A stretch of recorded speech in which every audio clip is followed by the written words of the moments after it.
1 second. There we are.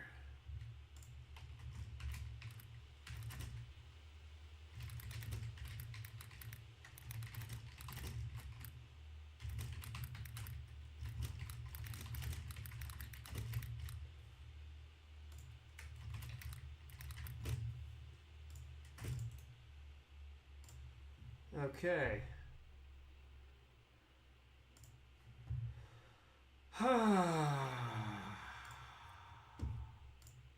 What's up, Matthias? Good to see you. Let's see. Do I have... Yes, that's there. That's good. That's good. That's good. Okay. Let's start this game. Although, let me actually close Discord first. There we go. Do I want to have the preview window open? Preview window probably won't matter. Doing some Doom 2016 short streams. Ooh! I didn't realize you were doing that. I love Doom 2016. I'll be checking that out. I'll definitely be checking that out. I love that game. I didn't know you were playing that. That's so cool. I haven't really been on YouTube much. That's awesome. Let's see here. Where the fuck is Half-Life? Where did I put it? There it is. Half-Life 2. Let's go. And I am going to disable the preview window. Yep. Okay. Oh, fucking headphones are falling out again. That's better. Usually works better if I pin the damn thing under the... There we are. Cookies. Oh. The endgame is so nuts. Like that Strider battle in the ruined city is just so good.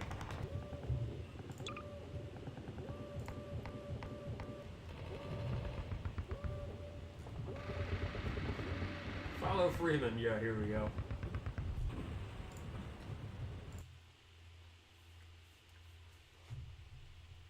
Christmas movies in the titles. Today you made a pun. Oh, that's nice.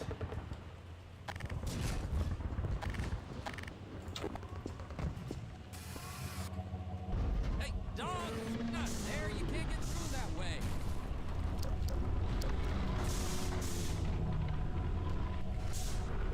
Damn. Well, I'll be damned. I think he wants you to go through, Gordon. You'd better hurry. All right.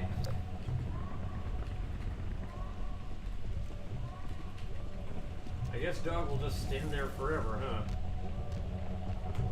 Hi, dog. Go on! Good dog.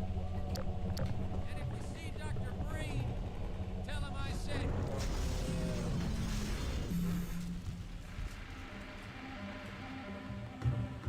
It's okay, Half-Life 2. You can swear. I'm not gonna tell your mother. All right.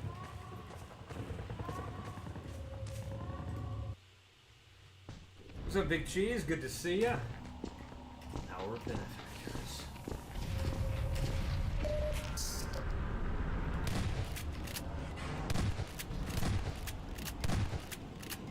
There we go.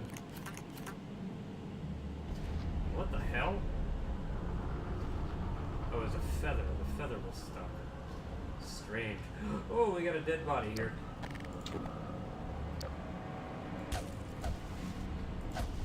Nasty. Let's knock it into the abyss.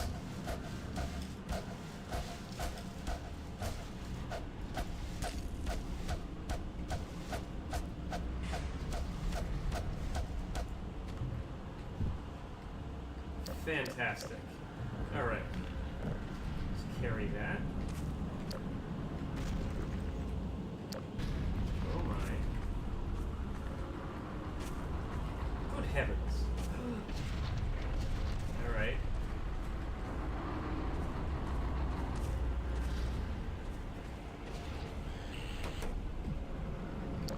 Oh, you little fucker.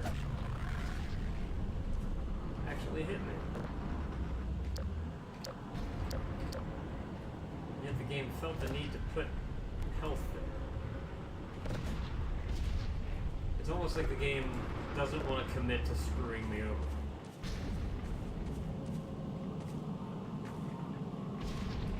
Oh, actually, it's just a head crab. It's probably just there for the jump scare. What's up, Web? Yes, dog is best boy. I agree.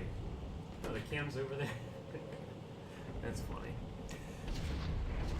I've never known anyone that's beaten Half-Life 2. Really?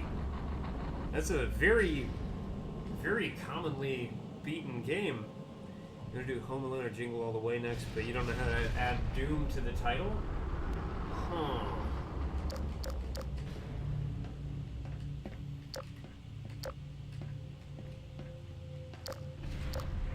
Yeah. Oh, that's tricky.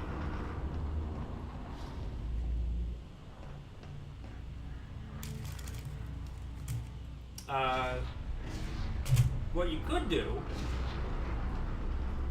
is It's a Wonderful Life, but instead It's a Wonderful Death.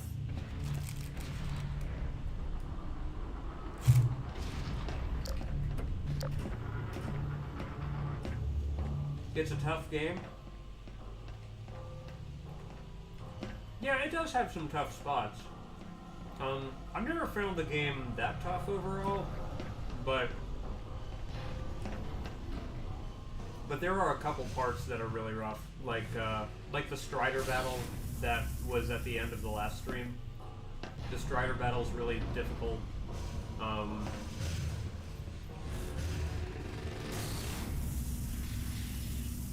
Okay, I'm not getting in that one. Oh, yeah, the ones on this side lead to death. Oh, I was hoping I could carry that with me. Darn. Does Doom Hard work for Die Hard?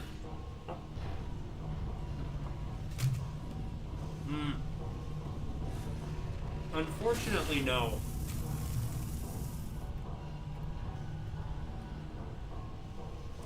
It's kind of hard to put, because Doom's just like one word. It's like there's not much to work with.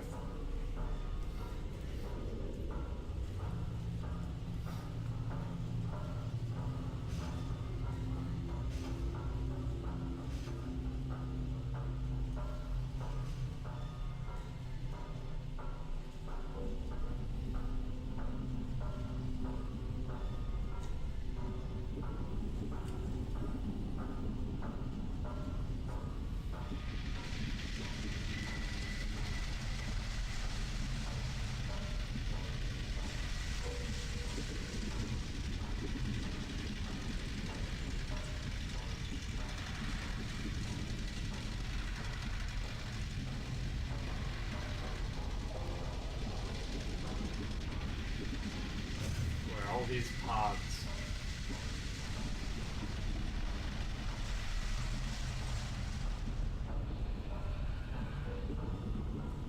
So I will admit that when I went up into the Eiffel Tower, I was actually thinking of this part. Because you get in this big, old style elevator, and it's making these loud metal clangs as it ascends the tower.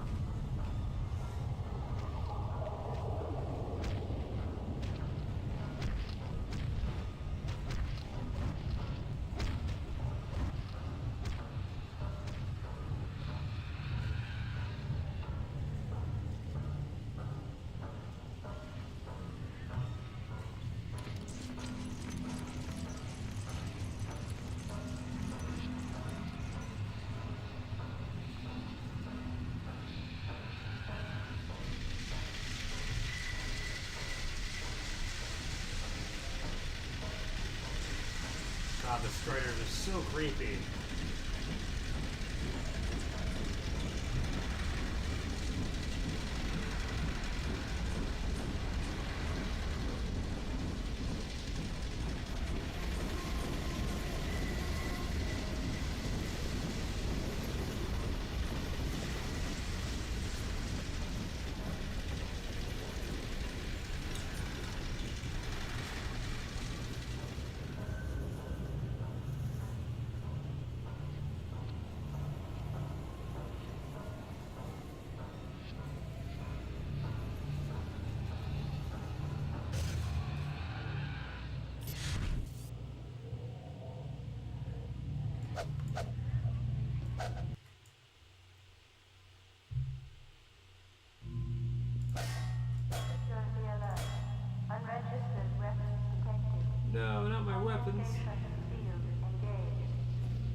Oh, it makes me so mad.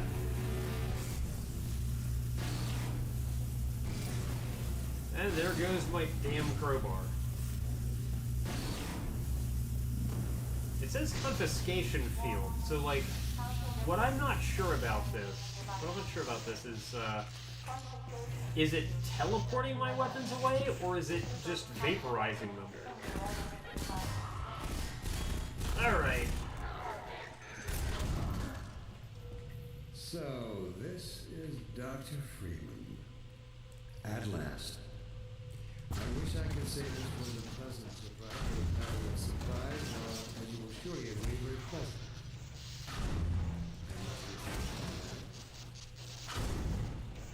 Fuck you, Dr. Brain. Fucking asshole. Oh, hello.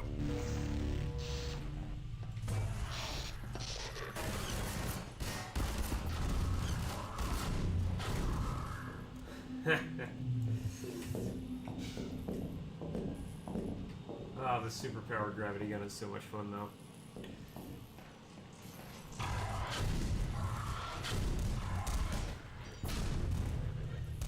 God, yes.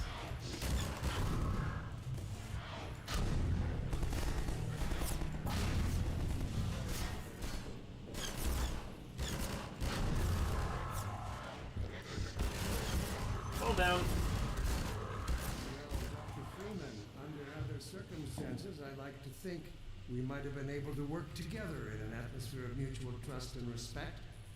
Certainly, judging from your brief tenure at Black Mesa while I was its administrator, you showed every promise of becoming a valuable and productive contributor to the scientific process. And yet, I'm not sure what spurred you to it. But there is really no place in this enterprise for a rogue physicist. Okay.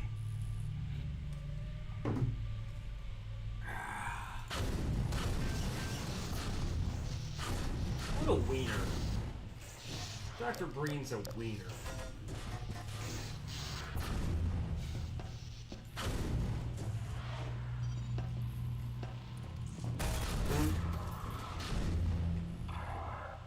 God, that's cool.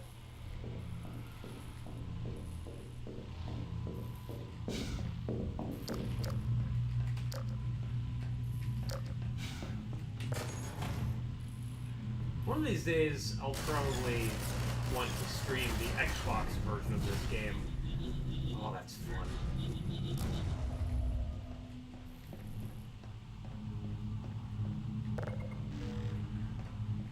Combine energy terminals fucking everywhere.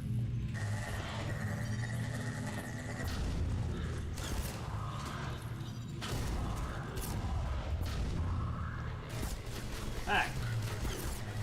Excuse you.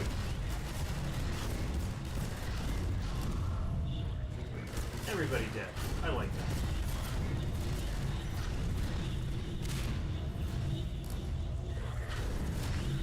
Get out of here. How many of these fucking morons are there?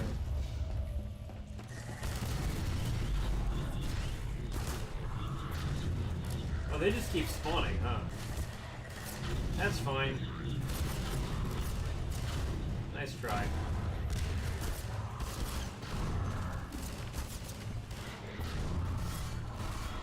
Get out of here.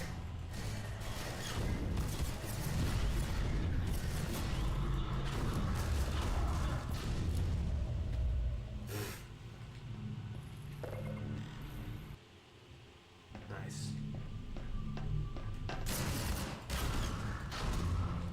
Your mentors are partly to blame, of course. My disappointment in my fans and Isaac Kleiner is far greater than my sorrow over your unfortunate choice of career path.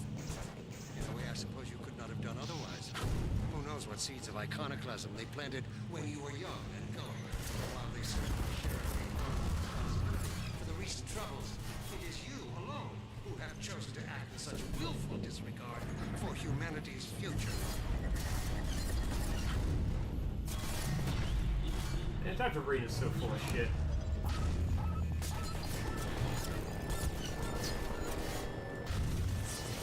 Oh, no, excuse you. There we go.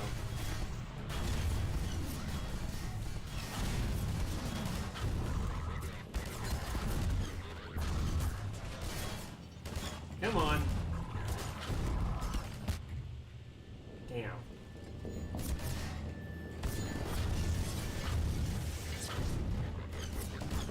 Is it dead?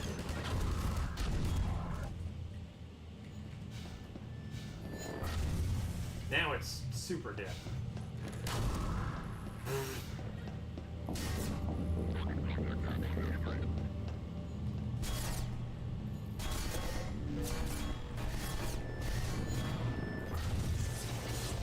You little fucker.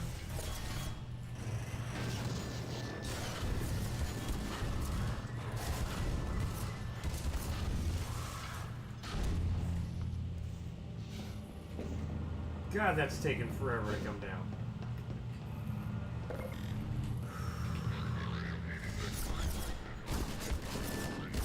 Fuck out of here.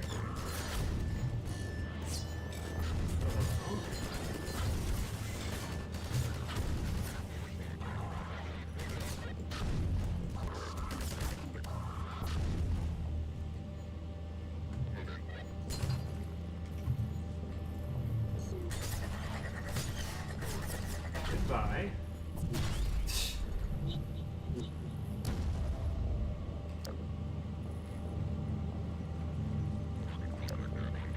Fucked.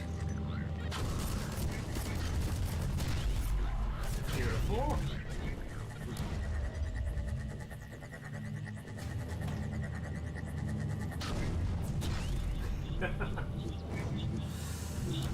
Oh, it's so petty to vaporize their bodies after they die, but so fun. Fucking excuse you? Oh, hi. Oh.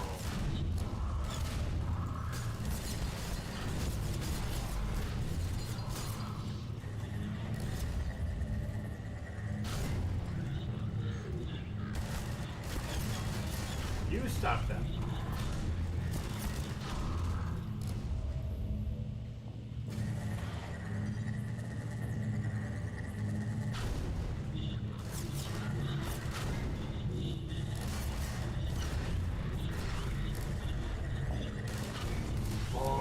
Tell me, Dr. Freeman, if you can. You have destroyed so much. What is it exactly that you have created? Can you name even one thing? I thought not. I created a hole in the wall. Fuck you.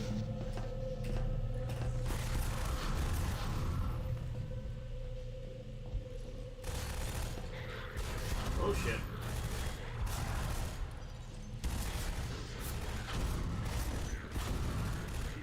Did you just try to smack me, you idiot? Not sure what made you think that was gonna go well for you. Ooh, I'll take that though. Yum.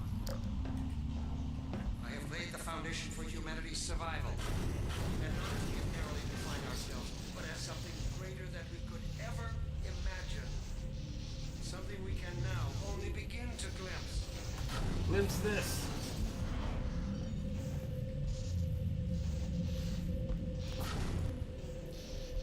Oh, that's too far. Damn it. What a pain.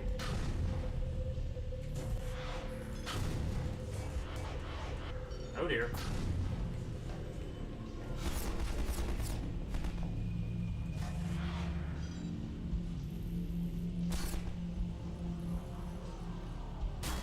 Oh, you fuckers.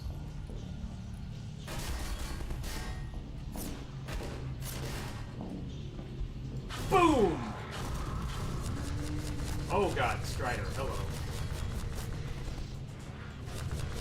Okay, that's a problem. Stop it, stop it, stop it. Knock it off.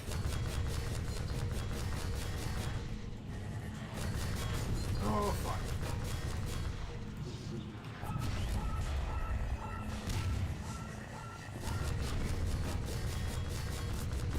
Okay. Stop it.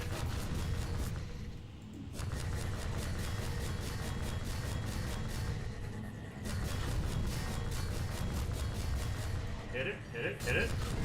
Fuck you.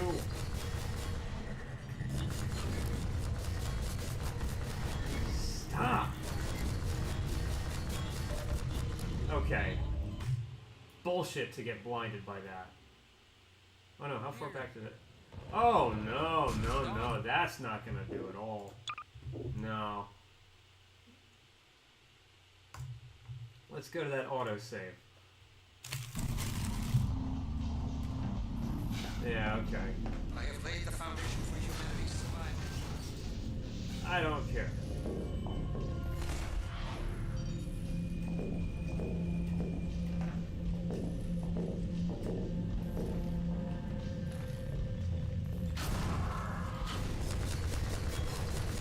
Good lord.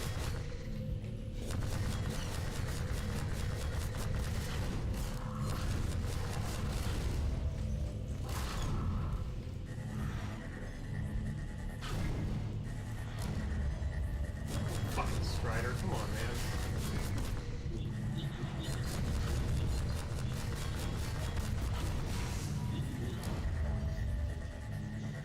Hold still. There we go. Much better. Let's vaporize your remains.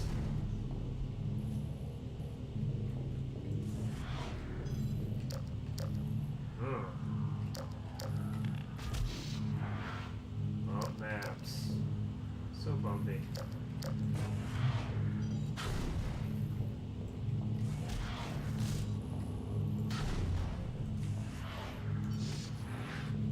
Whee! Yeah, let's clean up here. That's a little better. So is that and that. And you. Oh, I don't have my fucking crowbar. I will avenge my crowbar. How dare they?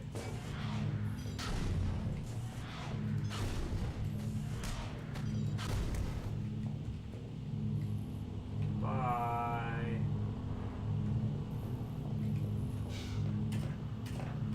Look, Gordon.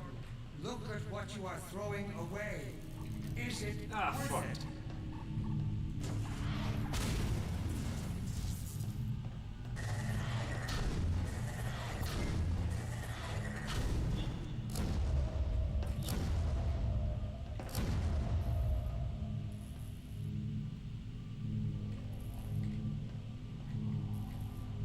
What is with that light there? That's fucking wild.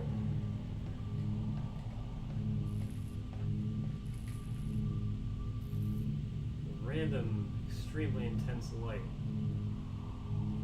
I don't get it. Oh.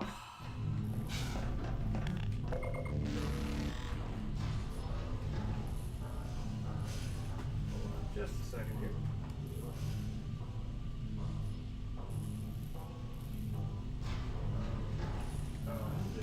Okay. Come on now.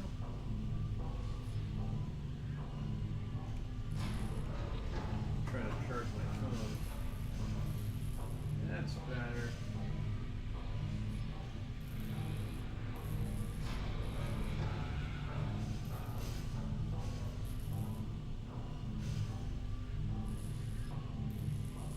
Okay.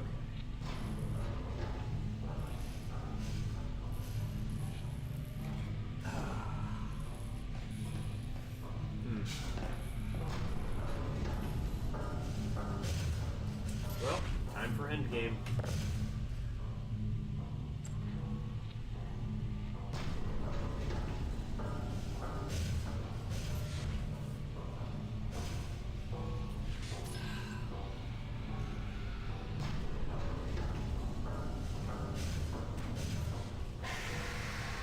Oh, it's mad.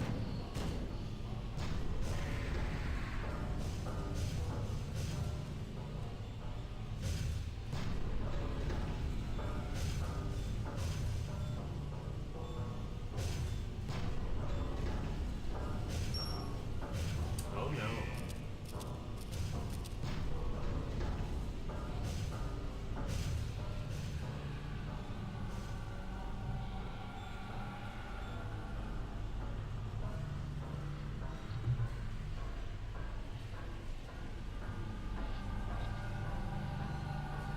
This shit looks so...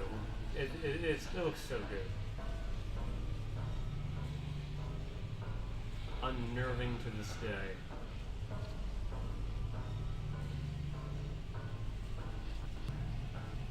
Oh, holy shit, what the fuck?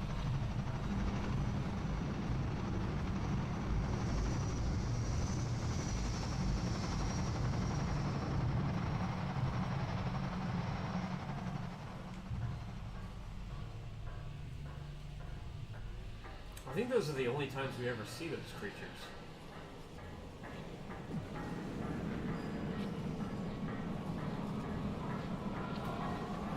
This has always bothered me, though. The fact that the camera clips into the you know.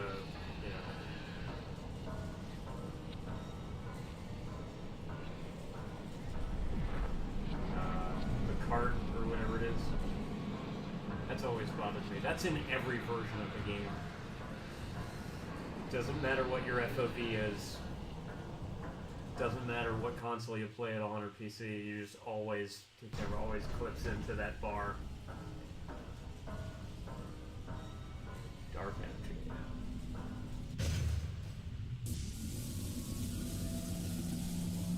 You bastard. That's mine. Give it back.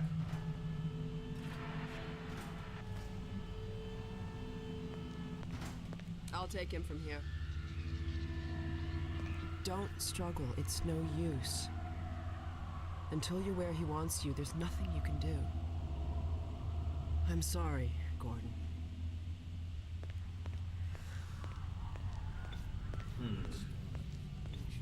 Satellites colonized by sentient Fuji. Gas giants, inhabited by vast meteorological intelligences. Worlds stretched thin across the membranes where the dimensions intersect. Impossible to describe with our limited vocabulary. What I've seen is also beyond words, Breen. Genocide. Indescribable evil. Good God. Well, if it isn't Gordon Freeman at last. What's this? I'll put it over there. You have my gratitude, Doctor. First you lead me straight to the doorstep of my oldest friend, and then you deliver yourself? If I'd known you weren't going to come straight up to my office, I wouldn't have bothered hunting you in the first place. Having both of you in my keeping ensures I can dictate the terms of any bargain I care to make with the Combine. Dr. Breen. Huh. Wallace. Yes, Judith, what is it? The bargain we should be making is for Eli's life so he can continue his research. Thanks to you, we have everything we need in that regard. You're more than qualified to finish his research yourself. What neither you nor I can do is convince that rabble in the streets to give up their senseless struggle. Yet Eli refuses to speak the words that would save them all. Save them? For what? Eli, if you won't do the right thing for the good of all people, maybe you'll do it for one of them. Alex, honey. Dad. Gordon? God damn you, Breen, you let her go. That's all up to you, my old friend. Will you let your stubborn short-sightedness doom the entire species, or will you give your child the becoming a chance your princess? mother Nice. never had? How dare you even mention her?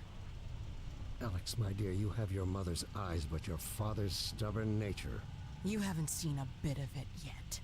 Really? Well, let's see how well it serves you on the far side of a Combine portal. Go ahead, Breen. If that's the worst you can do, send us both through your portal. Oh, it's hardly the worst. But you might find that hard to believe once you get there. It isn't necessary. I agree. It's a total waste. Fortunately, the Resistance has shown it is willing to accept a new leader. And this one has proven to be a fine pawn for those who control him. No! Don't listen to him, Gordon. How about it, Dr. Freeman? Did you realize your contract was open to the highest bidder? Gordon would never make any kind of deal with you. I understand if you don't wish to discuss this in front of your friends. I'll send them on their way, and then we can talk openly. Don't struggle, honey. Come on, Dad. Judith. I'm so sorry. Alex, sweetheart. Judith, what do you think you're doing? We're doing what I could never do alone. We're stopping you. Yes.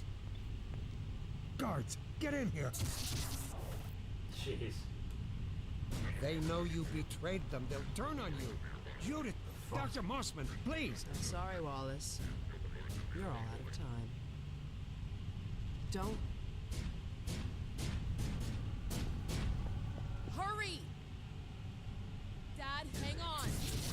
You fool. Get me out. No. Watch Shit. out, he's gonna- That's bad. And... Damn it. Fuck your statue. No, don't worry about me, honey. There's no time, Alex. He's on his way to the portal. You'll need this. Dr. Mossman, Judith, look after my father. Don't you worry. Dad, I'm not saying goodbye. Never. Come on, Gordon. Let's go. My girl.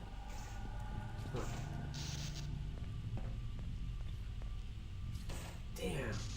I'm not leaving you again, Eli. Fucking blew me right off the hinges. What a bastard. Come on.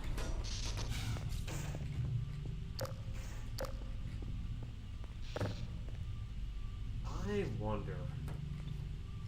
This might be a terrible idea, but let's Better do it hurry, anyway. Gordon.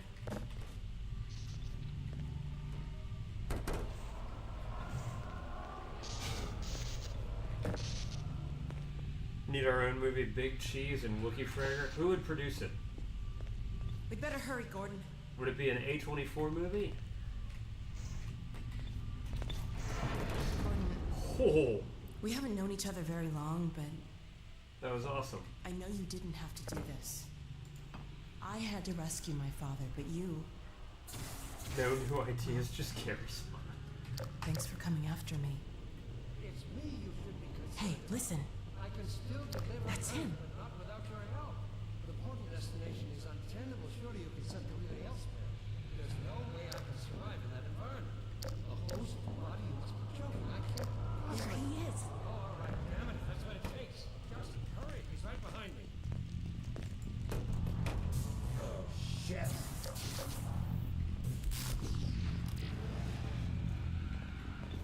Damn it, not again. Ugh. It's funny how you don't even hear the aliens speaking. Look what he left behind. The gravity gun. He doesn't have a clue, does he? I wonder where he's going.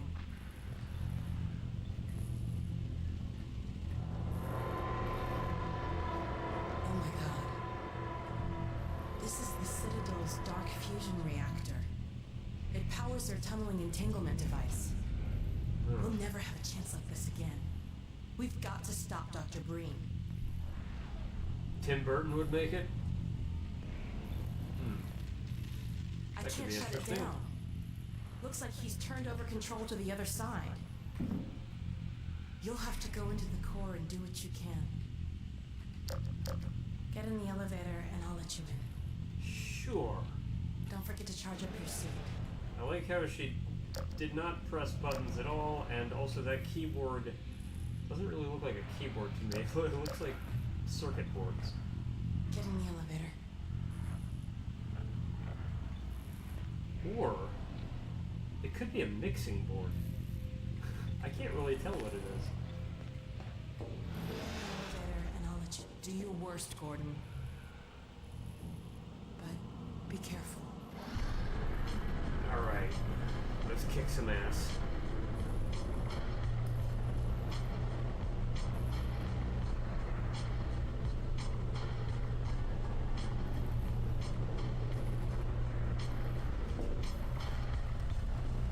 Oh, hello, Dr. Freeman. Dr. Freeman, you really shouldn't be out there. At the moment of synapse, as I teleport, this chamber will be bathed in deadly particles that have yet to be named by human science. Perhaps when I have the leisure to do the work myself, I'll name one of them after you. That way you won't be completely forgotten. When the singularity collapses, I will be far away from here, in another universe, as a matter of fact. You, on the other hand, will be destroyed in every way it is possible to be destroyed, and even in some which are essentially impossible. Dickhead. What the hell? Oh no, Combine soldiers. Uh-oh. Where did they come from? Run. You fucker. That's all they just tried to do. That ain't okay.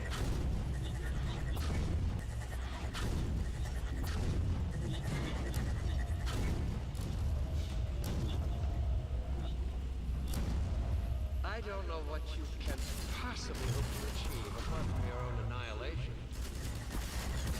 Don't listen to him, Gordon.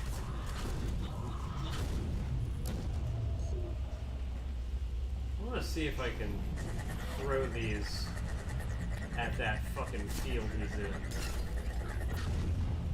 Nope. Doesn't do a damn thing.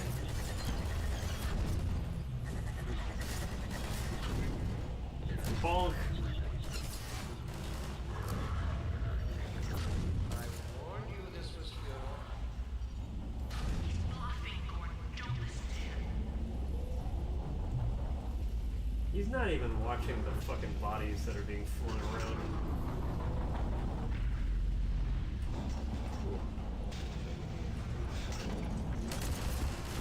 Dragon Ball orbs. Great. Oh Oh. no, Green started his ascent. If I gathered up all the Dragon Balls, I wonder what I would wish for. I'm actually not sure what the answer to that would be for me. Drowning pool with the bodies at the floor. There we go. You fucking dickhead. Oh yeah, check him on that. Yes!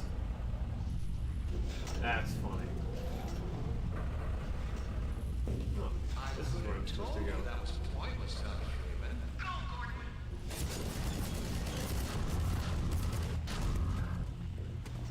Alright.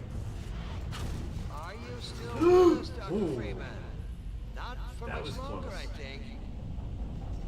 If only you had harnessed your boundless energy for a useful purpose.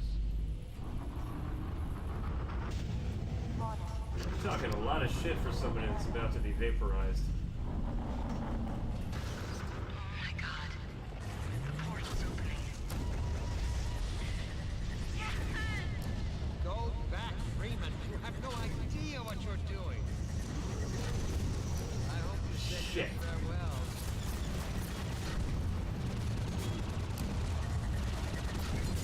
Fuck.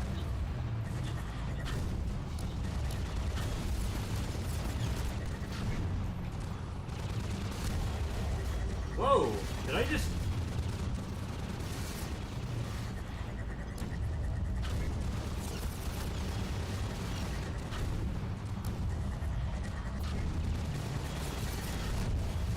You can hit those things. Interesting.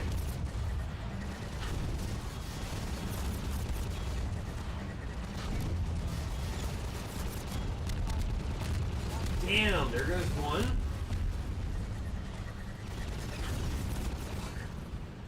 Come on, you idiot.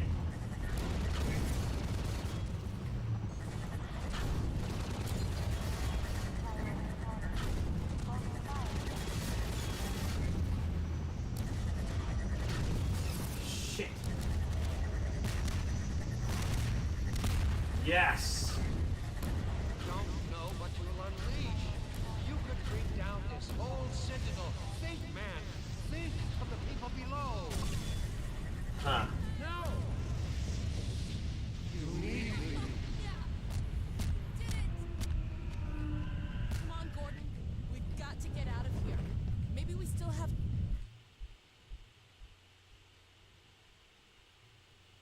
Time, Dr. Freeman? Is it really that time again? Oh. It seems as if you only just arrived. You've done a great deal in a small time span.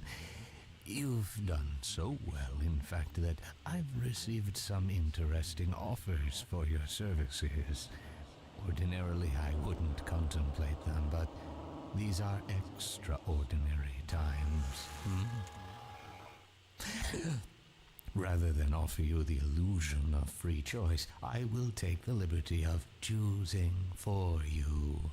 If and when your time comes round again. I do apologize for what must seem to you an arbitrary imposition, Dr. Freeman. I trust it will all make sense to you in the course of... well, I'm really not at liberty to say. In the meantime, this is where I get off. All right.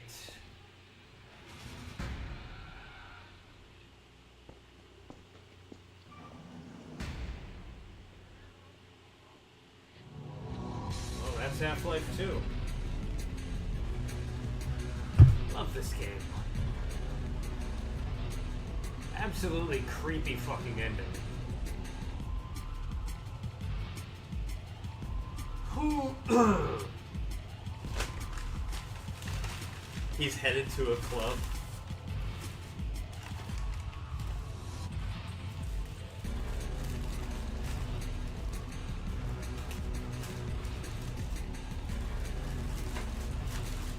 There we go.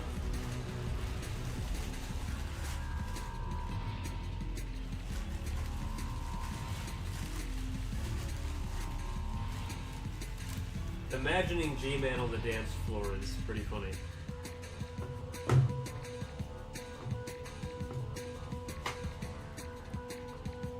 Wait a sec.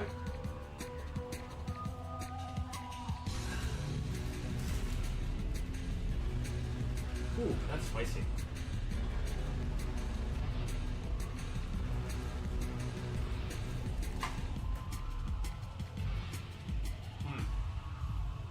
God.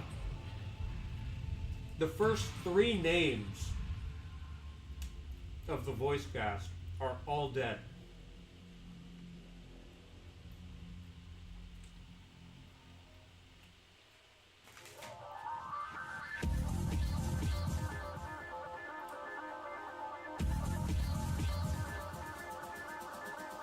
R&R like Duke Nukem. I do not want to imagine the G-Man making the noises Duke Nukem did.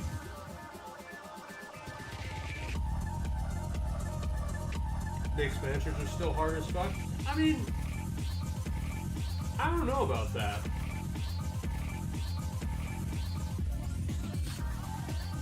Episode 1's not very hard, I don't think. Episode 2 gets kind of hard in places, but I still think the hardest part of Half-Life 2, like, including the episodes, the hardest part of all 3 of them is, like, the battle in City 17. It's all that shit with the Striders. All the Strider stuff is just nail-bitingly difficult.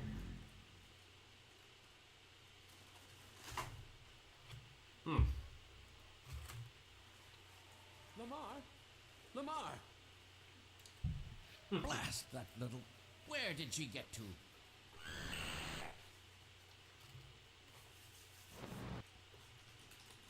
What a great game. What the fuck? Okay. That was weird. It just takes you right to the splash screen for episode 1. Interesting. I want to try something.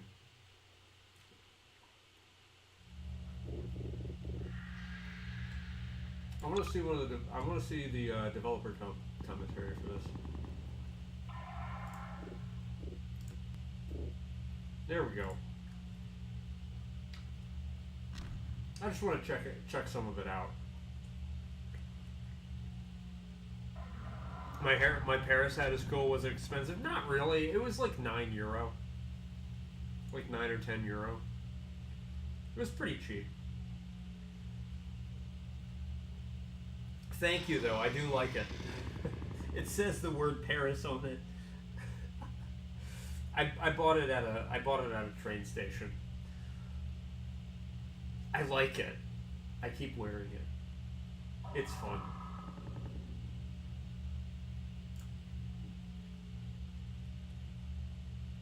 Huh. Achievements cannot be earned in commentary mode. Good to know.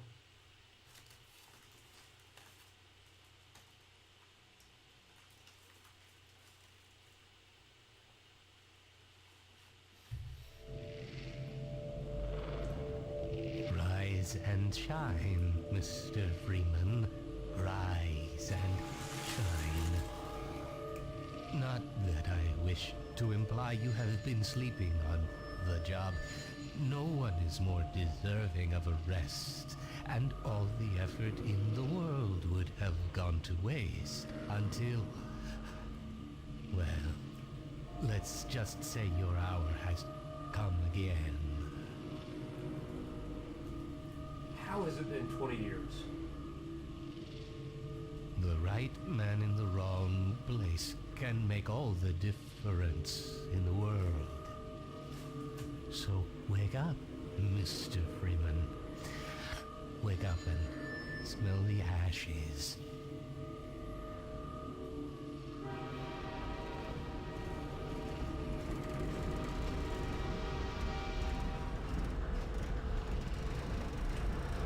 Is this rapping again? Is that what you're doing?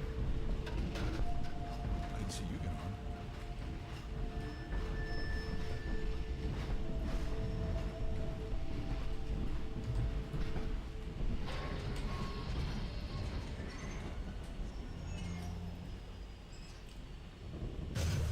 Well, end of the line.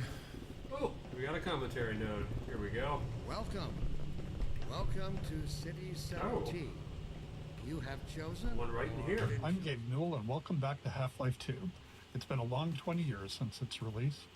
In this anniversary update, we've tried to respond to as many of the community's requests as possible. And while this might not be the absolute #1 request from fans, I often hear how much people would like a commentary mode, so we're excited to finally make that happen. Not only was it a challenge to remember many of the details of Half-Life 2's development, but it's not easy to crack open decades-old computer code and wonder what the hell you were thinking way back then. Along with the dev commentary, we've cleaned up a bunch of old bugs and tried to leave things in better shape than we found them. And at least this time, we had the luxury of knowing how things turned out in the end. To listen to a commentary node, put your crosshair over the floating commentary symbol and press your use key. To stop a commentary node, put your crosshair over the rotating node and press the use key again. And please, let me know what you think. You can reach me at gaben@valvesoftware.com. Thanks, and have fun. Welcome to City 17. You have chosen... You can hear the care with which he said Gabe N. I thought so much of City... Physics objects. It might be hard to remember it now, but back when Half-Life 2 came out, small objects in games, like these bits of trash, were usually static. As in, they didn't really move, or if they did, it was in a very simple way. If you were lucky, they might break apart into some sprites if you hit them. One of the goals for this initial train station section was to really make it clear to players that these kinds of things were properly, physically, actually being simulated in Half-Life 2. They could be picked up, dropped, thrown, broken, moved by other forces, you name it. Here we're starting with just a small thing, showing that trash is being blown by the arrival of the train, or, more specifically, an invisible volume that's triggered by the player leaving the train.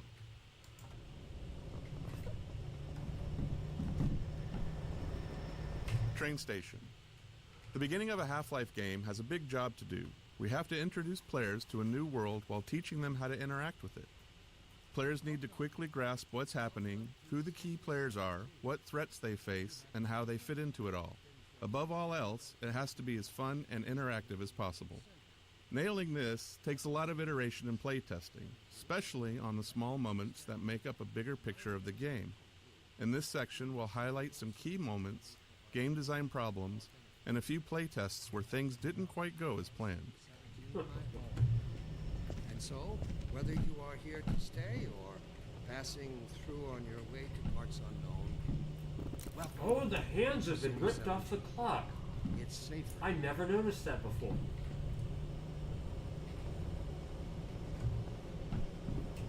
Interesting.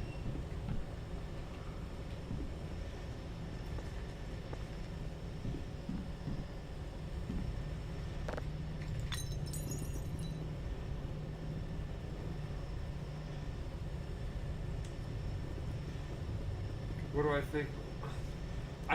Honestly, it reads like nonsense to me. I'm sorry. Welcome.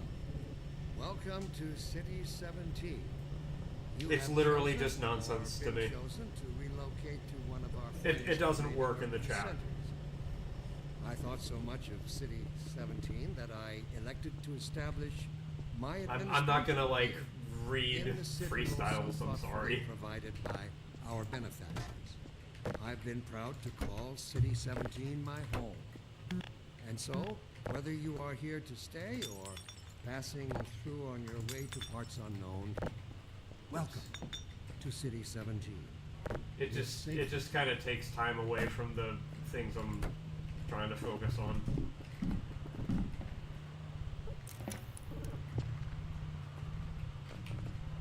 Whoop.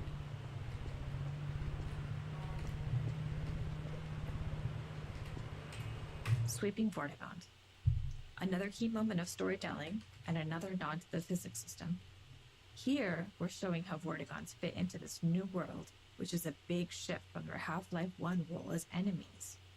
Like so many moments in the train station, the Sweeping Vortigaunt came from our constant hunt for ways to show characters interacting naturally with the physics system. Why just tell players Vortigaunts are friendly now, when you can show one casually sweeping the floor and knocking around some simulated objects? Nothing signals, hey, don't shoot me this time around, like someone willing to tidy up. And so, whether you are here to stay or passing through on your way to parts unknown, I feel bad for this Vortigaunt because it's wearing like, you can see it's wearing the kind of neck shackle and wrist shackle that it sort of was in the first game, although it does look different.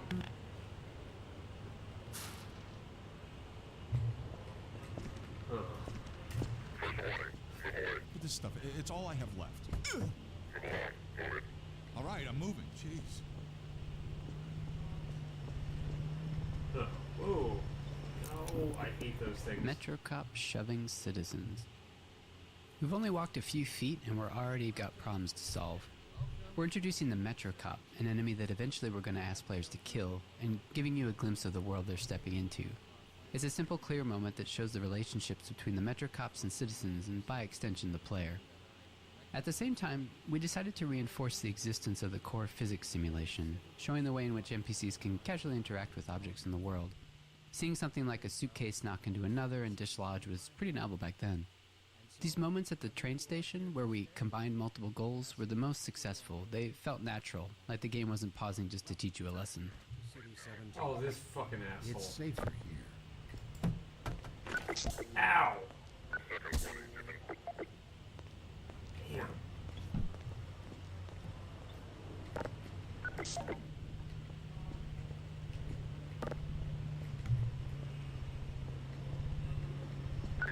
That thing's gonna try to snap my picture, isn't it? Were you the only ones on that train?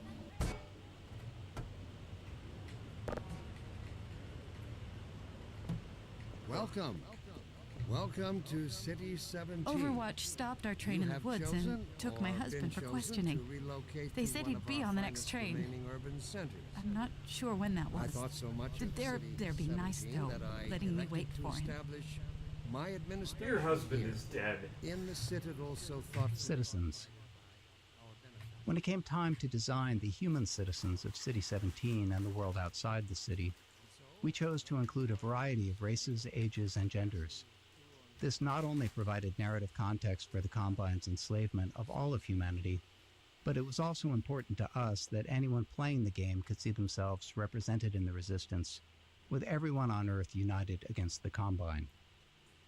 While we found a number of candidates to use as reference in creating these citizens through our daily lives and connections, we ultimately resorted to advertising in the Seattle Times classifieds to reach the desired range of faces that we'd envisioned.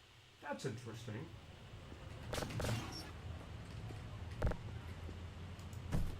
more. Welcome. Welcome to City 17. You have chosen or been chosen. Oh, but I like throwing boxes at people. One of our finest remaining urban centers. That's enough of that. I thought so much of City 17 that I elected to establish my administration here in the citadel so thoughtfully provided by our benefactors. I've been proud to call City 17 my home. The cans are open! Whether you are here to stay Dr. Brain's Private Reserve sucks. Hey, cut it out. Parts unknown, welcome to City 17. It's safer here. That's enough of that.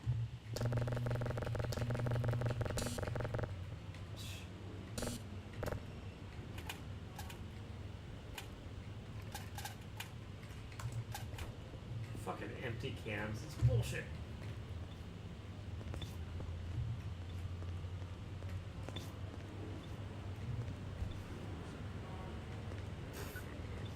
Natural storytelling. To achieve our world building and storytelling goals throughout the train station, we needed a natural way to deliver dialogue without it feeling too gamey or requiring tutorials. We noticed players often approached NPCs to get a closer look, so we turned that into an opportunity for the NPCs to acknowledge the player and deliver their lines. This kept interactions low-key, which was essential since the citizens... Well, I'm probably going to listen to this guy again. Natural storytelling. To achieve our world building and storytelling goals throughout the train station, but yeah, it is very good. I've been playing it on the cloud. Without it feeling too gamey or requiring tutorials.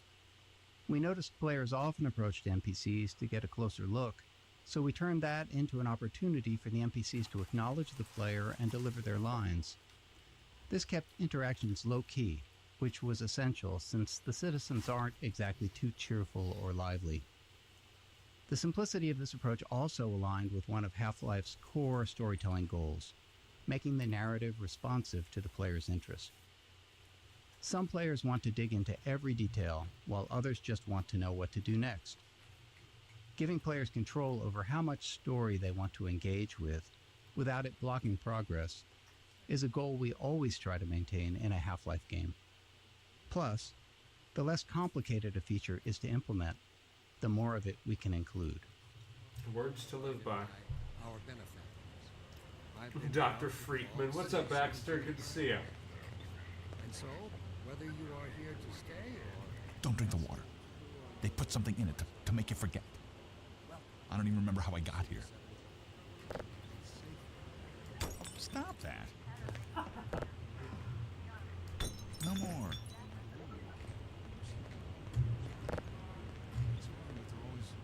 They're always departing, but they never arrive. And the ones that do arrive, they never leave. You never see them go. They're always full. No one ever gets on, but they're always departing, but they never arrive. And the ones that do arrive, they never leave. You never see them go. They're always full. No one ever gets on, but they're always departing, but they never arrive. And the ones that do arrive, they never leave. You never see them go. They're always full. No one ever gets on, but they're always departing, but they never arrive. And the ones that do arrive, they never leave. You never see them go. They're always full. No one ever gets on, but they're always departing, but they never arrive. And the ones that do arrive, they never leave. You never see them go. They're always full. No one ever gets on, but they're always so creepy. And so, I see they took your suitcase too.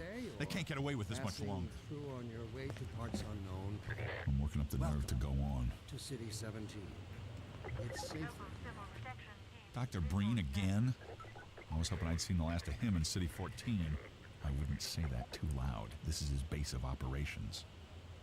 It cracks me up that we're just getting conversations between John Patrick Lowry and John Patrick Lowry all the time.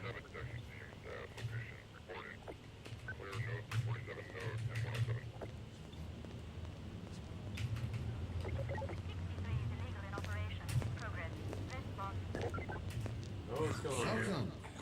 Welcome to City 17. Early tech planning. Shipping a game always teaches us a lot. We finally get to find out which choices we made were good ones, and which were ones we should do differently next time. So after Half-Life 1, when we sat down to start thinking about what kind of sequel we could build, we had all kinds of player feedback to digest. From it, we tried to build a master list of things that Half-Life 2 was going to focus on. We didn't try to design a specific player experience. Instead, we found it more useful to approach the question from a technological standpoint. Black Mesa's security guards and scientists had worked well.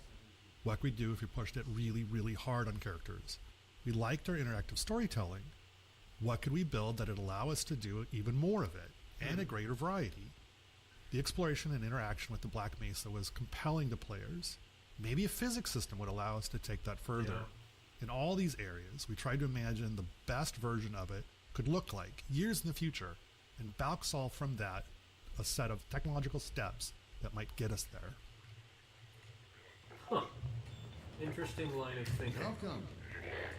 Storytelling. Creating a sense of immersion was a core principle in our approach to Half-Life 1's storytelling, and it led us to the self-imposed constraints of never, or at least very rarely, taking control away from the player and of keeping the player's avatar silent. These limitations made storytelling more challenging at times, but we felt it was important to stay with them for Half-Life 2. Our hope was that by maintaining these principles, we'd push ourselves to explore deeper, more interactive storytelling.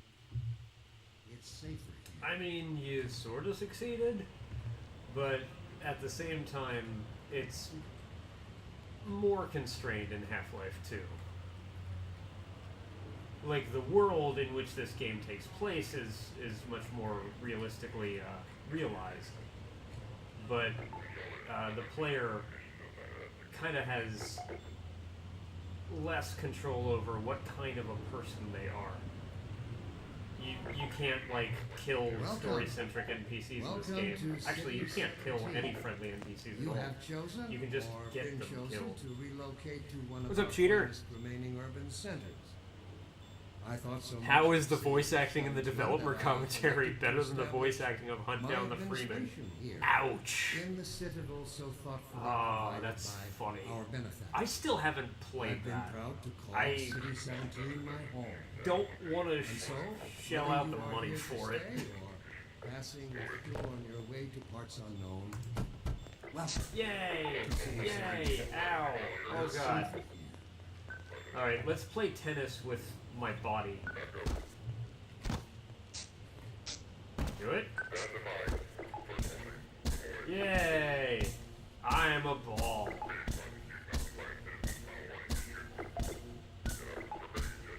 So how's everybody doing? Everybody feeling good? I'm feeling good. The hits just keep on coming. Alright, let's move. Welcome. Welcome to City 17. You have chosen or been The way that door slid shut is really weird. I thought so much of City 17 that I elected to establish my administration here in the Citadel so thoughtfully provided by our This benefit. must be a mistake. I got a standard relocation coupon just like everybody else. Characters.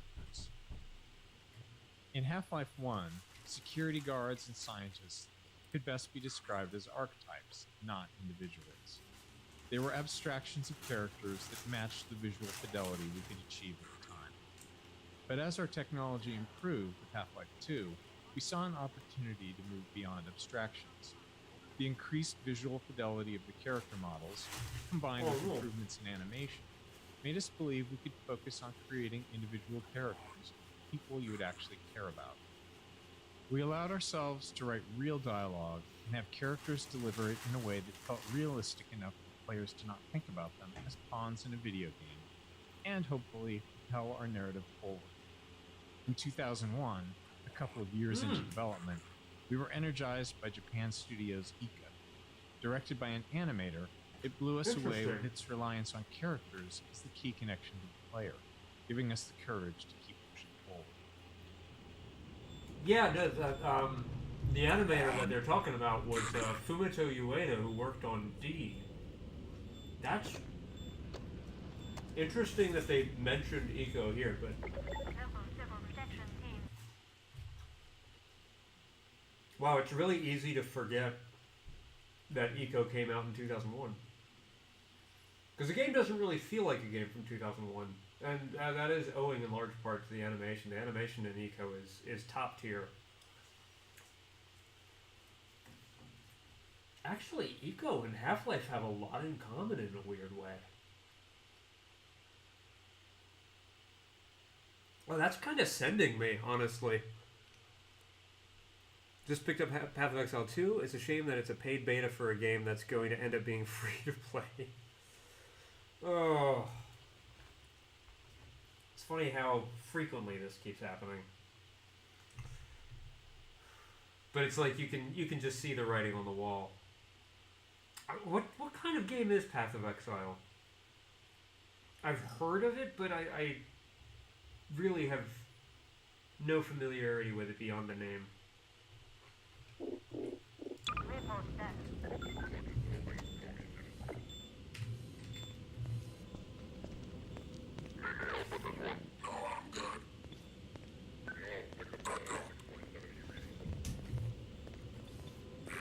I'm gonna need me some privacy for this. Oh, it's fucked up. About that beer I owed you. Hi, Barney. It's me, Gordon. Barney from Black Mesa. Are we not going to talk about the blood on your floor? I had to put on a show for the cameras. You have two identical piles. I can't take too longer. They'll get suspicious. I'm way blood behind on my beating quota.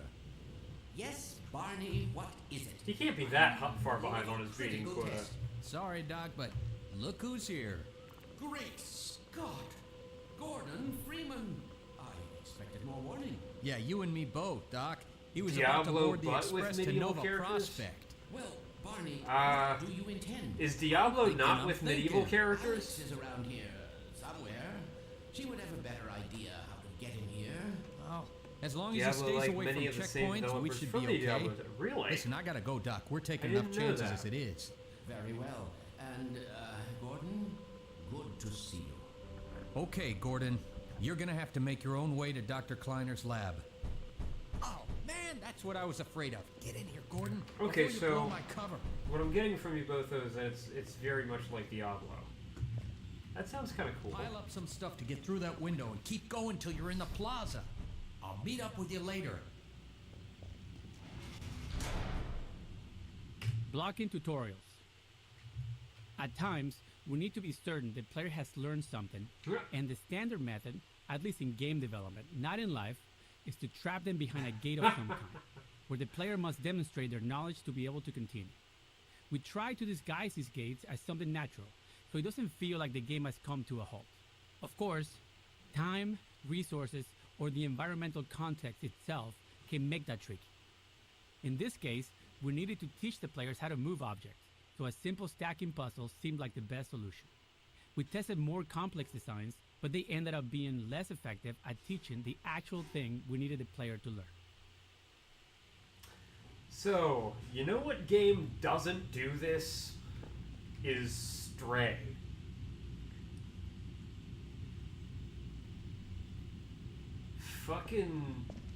I love Stray, but as good as Stray's environment design is, some of its level design is really bad. And one of the problems that I have with Stray's level design is that you will have these massive environments and quests that require you to get a specific item, and then when you locate the place you're supposed to get that item, you get redirected to some other quest to find another item. And so Stray essentially puts you in positions where you are just constantly roaming. So I say this as a criticism because I watched my sister play Stray recently. Because she got it on Nintendo Switch. Pardon me, I'm gonna drink some ramen like a weeb. Hold on. Slap that glass ball. Yay! Look at that. Haha. Original flavor.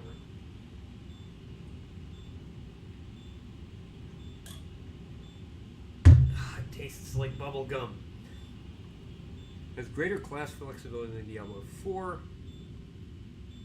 Like you're playing a stun-centric build of a ranged class where you could focus on boom booms. You didn't like Stray, cute cat, but a headache. I can respect that. I liked Stray, but I would say I'm like my needle is just on the side of liking Stray. I wanted to like the game more than I did.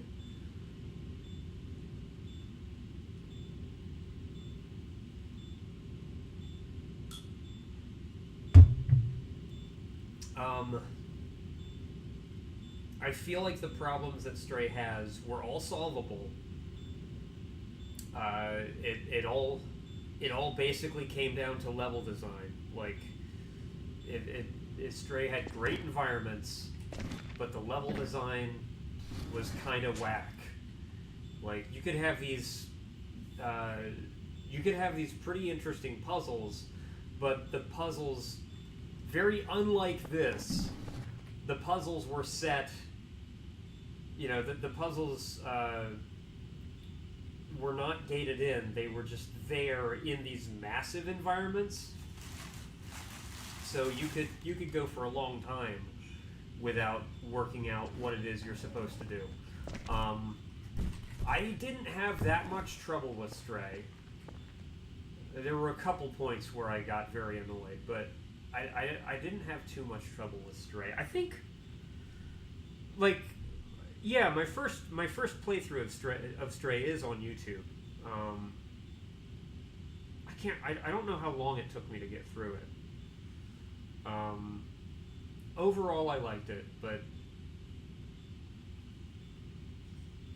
yeah,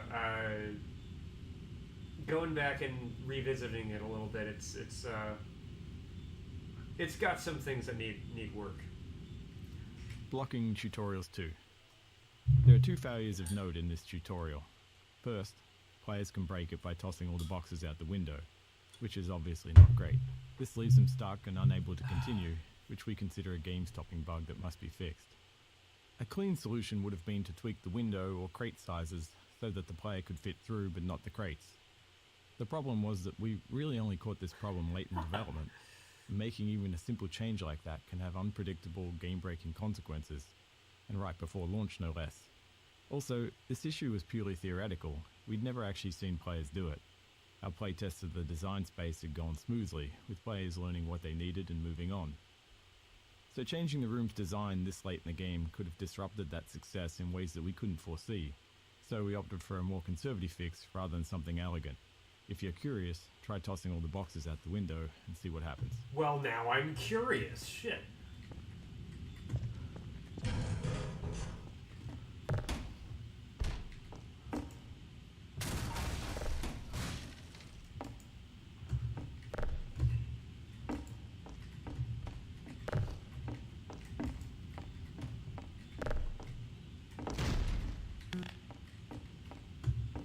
What? Hey, wait a minute.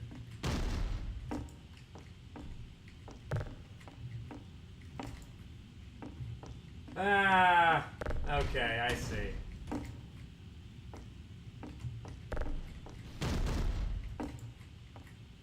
Okay.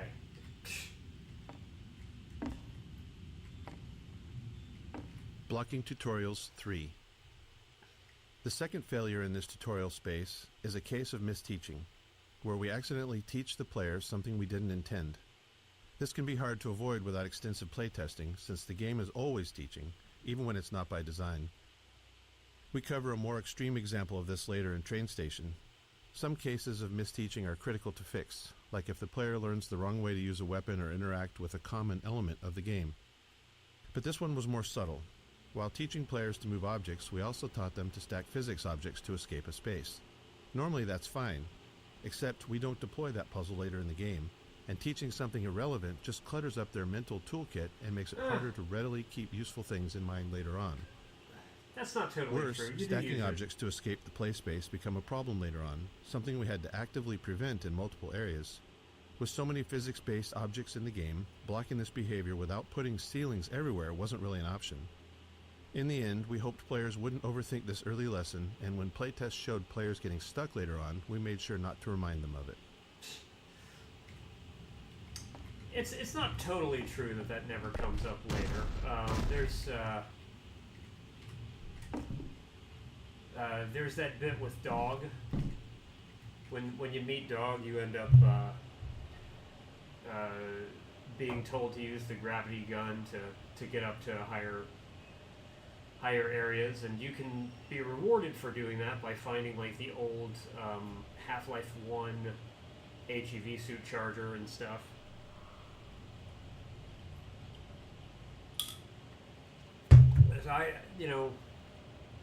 That's a weird thing to say. That's not totally accurate what he just said, that it never comes up. Blocking tutorials 3. The second failure in this tutorial space. Yeah, we don't is deploy a case that of puzzle later misteaching, in the game. where we accidentally there's a teach the seesaw player puzzle. There's a seesaw puzzle, not that much further than this, but it involves stacking cinder blocks in order to balance a seesaw that you run over, and that's kind of a variation on this puzzle.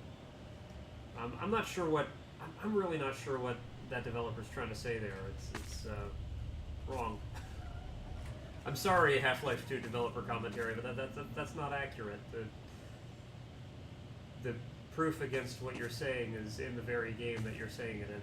That's odd. That's an odd bit of commentary. Fall damage. Teaching players how to do things is an essential thing for the game to do, but for them to make confident decisions, they also need to understand the more subtle rules. This small moment covers 2 of those. First, it shows how far the player can fall without taking damage. Second, it introduces a bit of the game's vocabulary, how the game will communicate with them. Players often worry about taking fall damage, but they also worry about taking a step that they can't take back. So here, a welcoming crate to land on signals that dropping down is safe and it's the way forward. And when the crate breaks, it reinforces the physics simulation, and is likely the first time players will see that larger objects can be broken apart. Likely, but not necessarily. Which is funny. Was that vodka? No, this is Ramune. It's a kind of soda. I think it's Japanese. Yeah, product of Japan.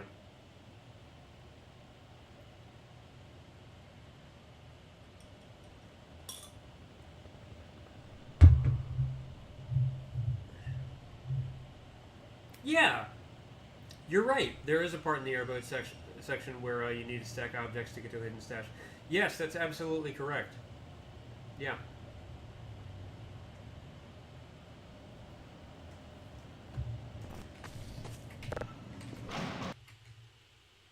Yeah, so that puzzle exists. There's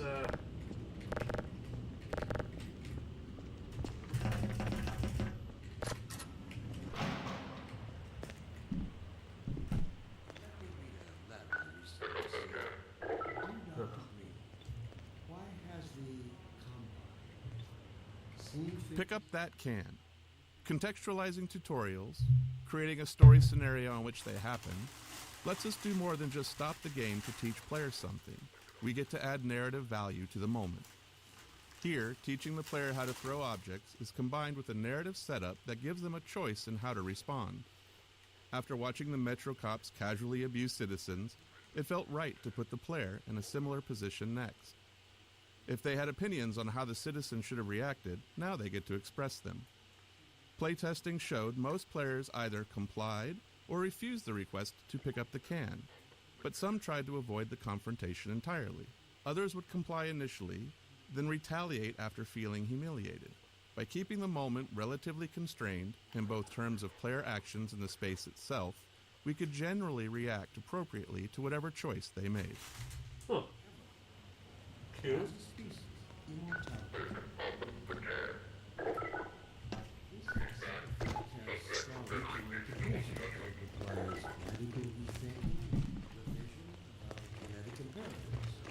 It also requires planning and forethought that run in direct opposition to our neural precepts. I find it helpful at times like these to remind myself that our true enemy Stupid Metro cops. is instinct. Instinct was our mother when we were an infant species. Instinct coddled us and kept us safe in those hard-scrabbled years when we had our sticks and cooked our first meals above a meager fire and started at the shadows that leapt upon the cabin. This is too funny. But inseparable from instinct is its dark twin, superstition. Instinct is inextricably bound to unreasoning impulses. He's so mad. Instinct has just become aware of its irrelevance. And like a cornered beast, it will not go down without a bloody death. Instinct would inflict a fatal injury on our species. Instinct fine and bids us rise up against them. Instinct tells us that the unknown is a threat rather than an opportunity. Instinct slyly and covertly compels us away from truth. Ow! Playtesting. Playtesting is a core part of how we make games. We can never fully predict how players will respond or what they'll take away from what we built. So we test to learn and hopefully improve. During a playtest, we don't guide or talk to the player, even if they're stuck, as it's extremely unlikely that we'll be sitting there next to the player once the game ships. Our goal is for testers to forget that they're playtesting altogether and play as if they're at home. Any interruptions risk skewing the data, so we only step in if there's a bug that's blocking progress, or more rarely, if their behavior is so confusing that we need to understand what they're thinking. Let me assure you that the suppressing field will be shut off on the day that we have mastered ourselves out. Oh, fucking hell. We no longer need it. And that day of transformation, I have it on good authority, is close at hand. Ow.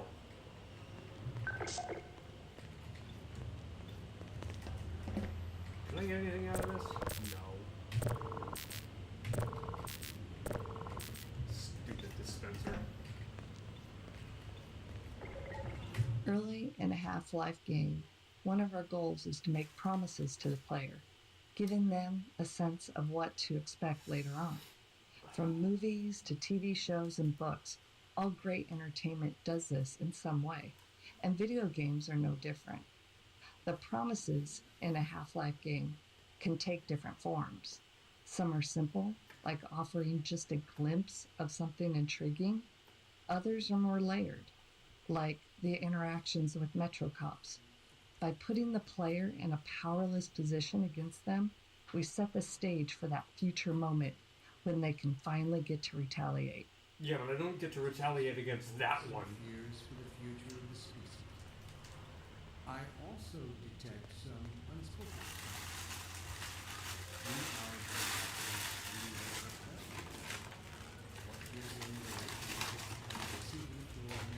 Yeah. Will they ever be Matthias, that is basically what this is.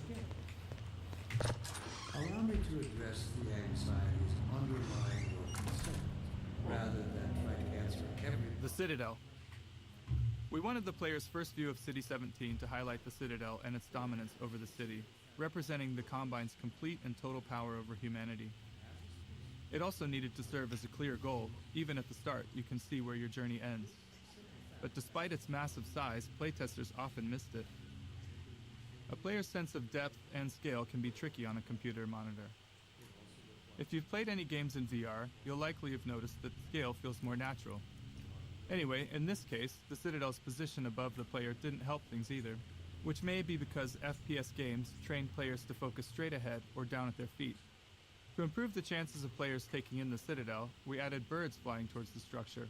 A subtle trick we found helps guide the player's view. Directorial birds. Our first meals above a meager fire. Clever. And started at the shadows. Good night, cheater. Upon the Good cabin. seeing you. Is this still But free? I have no inseparable idea, from honestly. instinct is its dark twin. Ropes. One of the things we noticed in all of the reference images that we gathered for City 17 was that there were cables and wires everywhere, and that they were a large part of the high-frequency detail in view. My guess would be We not. love the look of these older European cities enmeshed in the haphazard web of modern life. We felt like we needed a solution for cables, ropes, and similar elements, and we wanted them to be dynamic. Our level designers were eager to create plug puzzles, and connecting a cord to each plug helped players better understand the mechanics. Early in production, we built a rope system and iterated on it throughout development. Under the hood, each rope is made of multiple segments stretched between the two endpoints, and they can move independently. Each segment acts like a spring and responds to forces in the game, such as a gentle wind or the passing of a Combine gunship overhead. When rendered, each segment is shown facing the camera and is bump mapped, which is crucial for giving the ropes a realistic, rounded appearance. I have noticed that they are always facing the camera. They have thrown a switch and exorcised our demons in a single sprint. Playtesting Anecdote 1. One memorable playtest reminded us that we can never be certain what players are thinking or what lessons they've taken from their experience. This tester, after playing from the start and stuck trying to open a door, spent several minutes going back and forth between the game and the keyboard settings. When we asked what they were looking for, they said they were searching for the inventory controls, thinking they could use an item they'd picked up earlier to unlock the door. While we'd seen them collect and drop several physics objects, they'd misunderstood what was happening. The tester believed that pressing the use key while holding an object moved it into an inventory because the item dropped straight down. We knew it was just gravity, but their assumption wasn't crazy. Some adventure games of that era did slide items into an invisible inventory that way. We explained there was no inventory, and the playtest continued. Later, we considered whether we needed to address this, but since no other playtesters had the same confusion, and all of our potential solutions were more heavy-handed than necessary, we decided it was an outlier that was okay to remain unaddressed. It served as a good reminder, though, of how even the most subtle, overlooked details can mislead a player. Interesting. Why has the Combine seen fit to suppress our reproductive cycle? Sincerely, a concerned citizen. Exploration. After being herded through the train station by Metro cops, we wanted to give the player a chance to explore. This plaza offered several ways to interact with citizens, Metro cops, scanners, and the city infrastructure. We aimed for these interactions to continue building the world without needing explicit tutorials, and we refined them until they work naturally, without any real training. Benefactors really know what's best for us. What gives them the right to make this kind of decision for mankind? It's one of the few sequels that surpasses Will the they original ever in ways. deactivate Yes, the I agree with that. suppression field and let us breed again? I agree with that. I mean, I do still Allow prefer me the to original address game, the but anxieties underlying your concern. there are many, every many possible different question respects you in might which the sequel outclasses the original here. Let us consider the fact that for the first time ever, as a species, immortality is in our reach. This simple fact has far-reaching implications. It requires radical rethinking and revision of our genetic imperatives. It also requires planning. The world of Half-Life 2 just feels a lot more real than the world of Half-Life 1. I find it helpful at times like these to remind myself that our true I'd like to help you, but it's out of the question.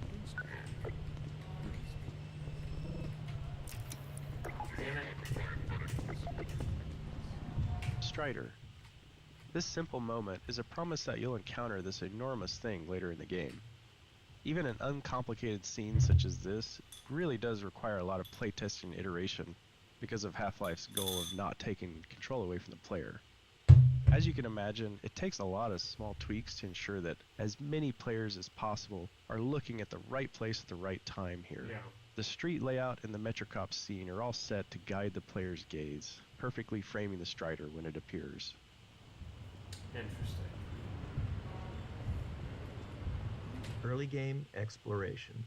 Up until this plaza, the player likely hasn't had to think much about their path, as it's been clear and straightforward. But here, we wanted to encourage exploration, which meant making the way forward less obvious, which can produce a feeling of being lost or, worse, confused, as you might expect. These kinds of shifts can be tough, especially early in the game, when the player is still learning the game's guidance cues. Here, it's further complicated by force-fielded checkpoints, which allow NPC citizens to move through, but restrict the player, leading many playtesters to believe that there was a way to bypass them. Ultimately, it was extensive testing that helped us find the right visibility for the alley forward, using lighting, layout, and a wooden crate, an object players have already used as a sign they're headed in the right direction, all to subtly guide them forward. It's funny how many of these things are like unconscious clues. It's also interesting how the look of the force fields kind of fizzles in and out.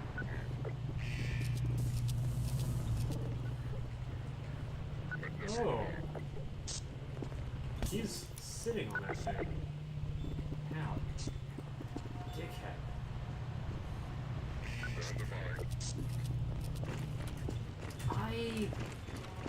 Hold on, I wanna find out about something here.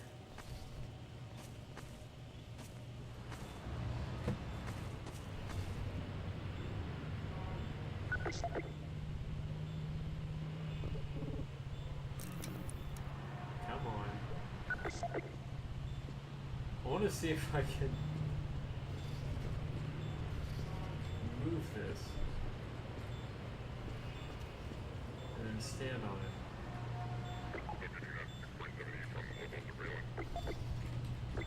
I feel like I'm getting a weird mix of like a train in the game and then a train in real life. Fuck. Oh no. What the fuck? You just went through that box, you fucking cheating video game NPC bastard.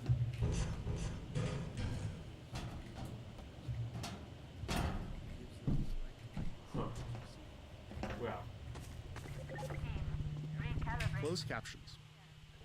During Half-Life 2 development, we were approached by folks interested in accessibility who encouraged us to go beyond the subtitle system we had built for Half-Life 1. They requested a full-featured closed captioning system to capture all game sounds, not just dialogue. This turned out to be a much tougher challenge than expected. Half-Life 2 produced a wide variety of sounds, and categorizing them for captions was crucial. Prioritization was also key. Dialogue needed to stand out, and it had to be clear who was speaking. Ambient sounds, like distant combat, were important for setting the mood in some levels, but less so if there was an enemy shooting nearby.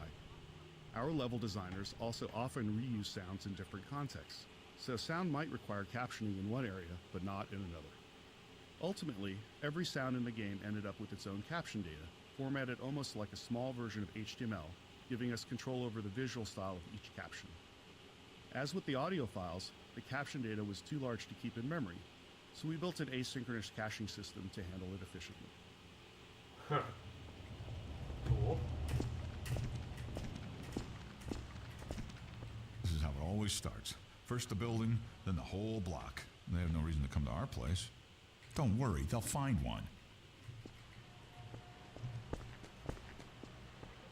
Physics simulation. Even though we began Half-Life 2 with a functional third-party physics simulation, it still took us years of additional work both on the simulation itself and its integration into the game until we felt like we could meet our designers' ambitions. They're talking about Havoc. Maintaining a shippable level of quality and performance was something we knew would be a challenge along the way, but the more subtle issue was actually figuring out what to simulate and to what extent. We can't simulate everything, and even if we could, there are game design reasons why the experience is better when we don't. In many cases, we deliberately bend the simulation to improve the player's experience. These adjustments usually go unnoticed because they align with player intentions. For example, we disable collisions between the player and large objects to let them turn in narrow spaces. Or we tweak the Combine rifle's alternate fire to gently guide the Combine ball toward enemies, making it more effective. Interesting.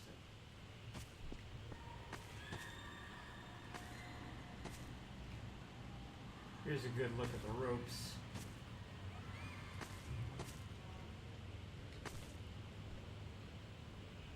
Crate Baby. This small baby doll has a long legacy. During the long months of internal testing, some of the team turned it into a challenge, a way to make the 47th playthrough of a game a bit more fun. They'd place the doll inside of a nearby blue crate and see how far they could carry it throughout the game. After Half-Life 2 launched, the community started carrying Crate Baby as well, adding their own stories and rules to the mix. A few years later, while working on Episode 2, this was the inspiration for the Little Rocket Man achievement, where players had to carry a garden gnome dubbed Gnome Chomsky throughout the entire episode. Chomsky even made a comeback for Left 4 Dead 2 in the Garden Gnome achievement, where players had to carry him through the Dark Carnival campaign. These kind of interactions with players are some of the most rewarding parts of game development.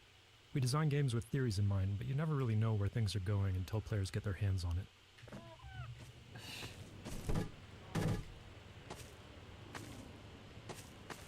Oh goodness. I've never heard that before. That's funny.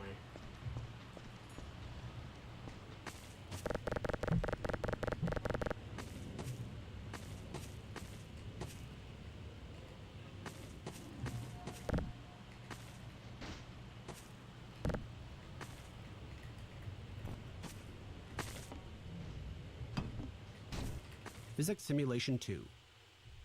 Areas where game design or other constraints impacted the physical simulation often required extra tuning to keep the simulation from blowing up. As an example, early on we experimented with increasing the simulation on the player entity, which is to say, make player movement much more a part of the physical simulation of the world. We knew this might make movement feel less precise, but hoped it could lead to some novel experiences. However, after tuning the movement to match the less simulated version, we had a major problem.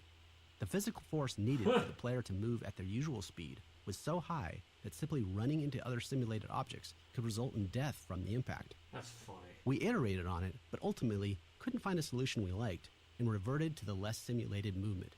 However, this wasn't exactly the easier path. It introduced new challenges with how the less simulated player interacted with the more simulated objects in the game. But it did allow us to deliver the precise movement experience we want. This is fun. I'm glad they added this mode. You also gotta head off for bed now. See ya. Have a great one. You too, Matthias. Thanks for hanging out. Good seeing you as always. I'll probably get as far as like the first combat area and then I'll probably call it quits. Playground. When we discussed ways to highlight our physics simulation around the city environment, a playground felt like the natural fit. And for players paying attention to Dr. Breen, it's also a reminder of the cost of humanity's surrender to the Combine. We chose a few playground structures with interesting physics potential and began tuning them. Even with the advanced physics simulation we had at the time, setups like this always required hand tuning, as we had fully simulated objects interacting with non- or partially simulated ones, such as the player or static world geometry. It might be easy to assume that a simulation can carry a lot of the load of implementation, but even now, 20 years later, that is rarely the case. Back when we were working on the playground, late in development on the game, we couldn't get the friction on the slide to feel right, so we decided to break the ladder so the player couldn't get up there. However, you still can just walk right up the front.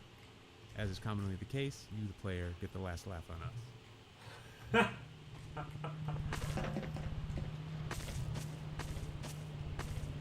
So that was the reason? Okay.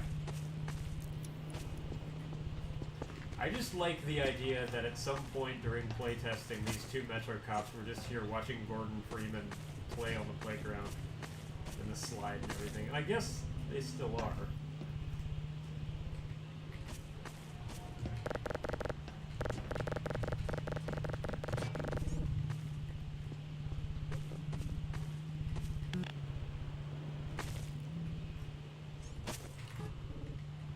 I'm swinging.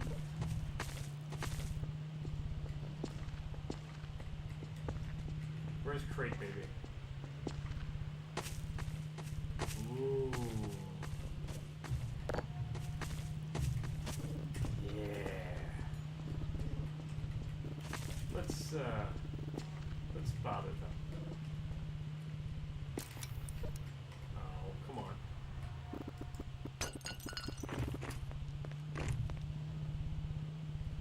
Yeah, fucker.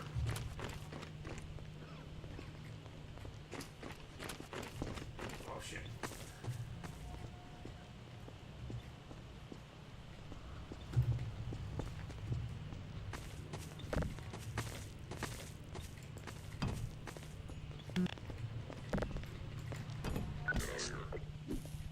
What?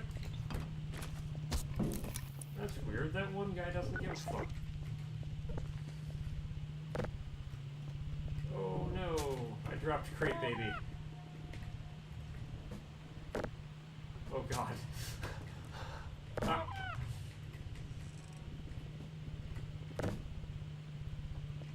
Oh, fucking hell.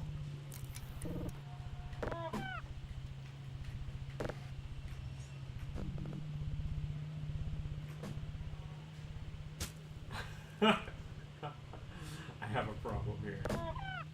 Okay, let's see. Okay. Okay.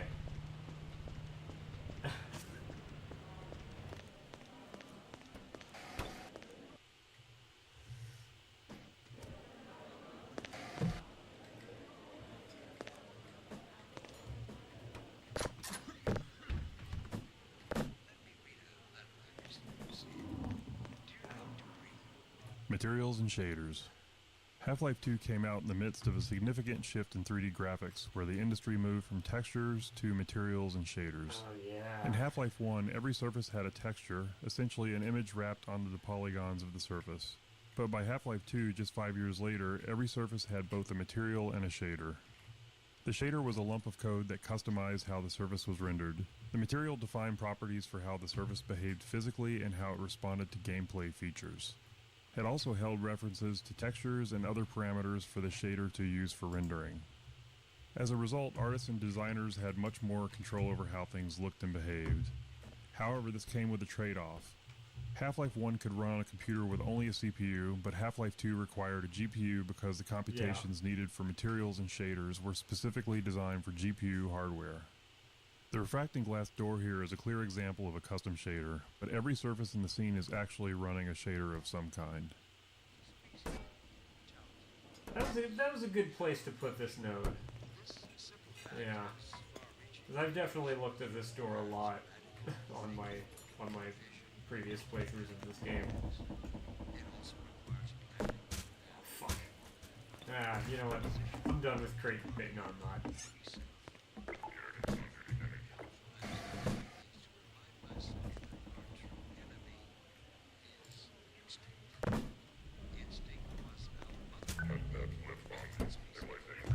There we go. Oh, it's fine. I keep dropping this thing. There we go, there we go. Okay, good baby, good baby. No, bad baby. Fuck.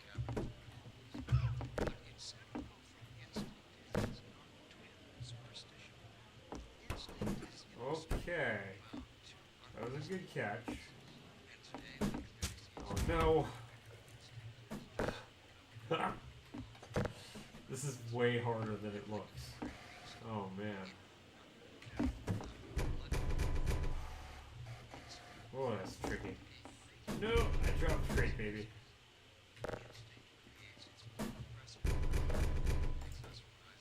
Cube maps. With the addition of materials and shaders, we needed a solution for reflective surfaces like glass and steel. These surfaces had to know what to reflect, but in 2003 we couldn't do any of that rendering in real time. So we developed the cube map system for pre-computed reflections.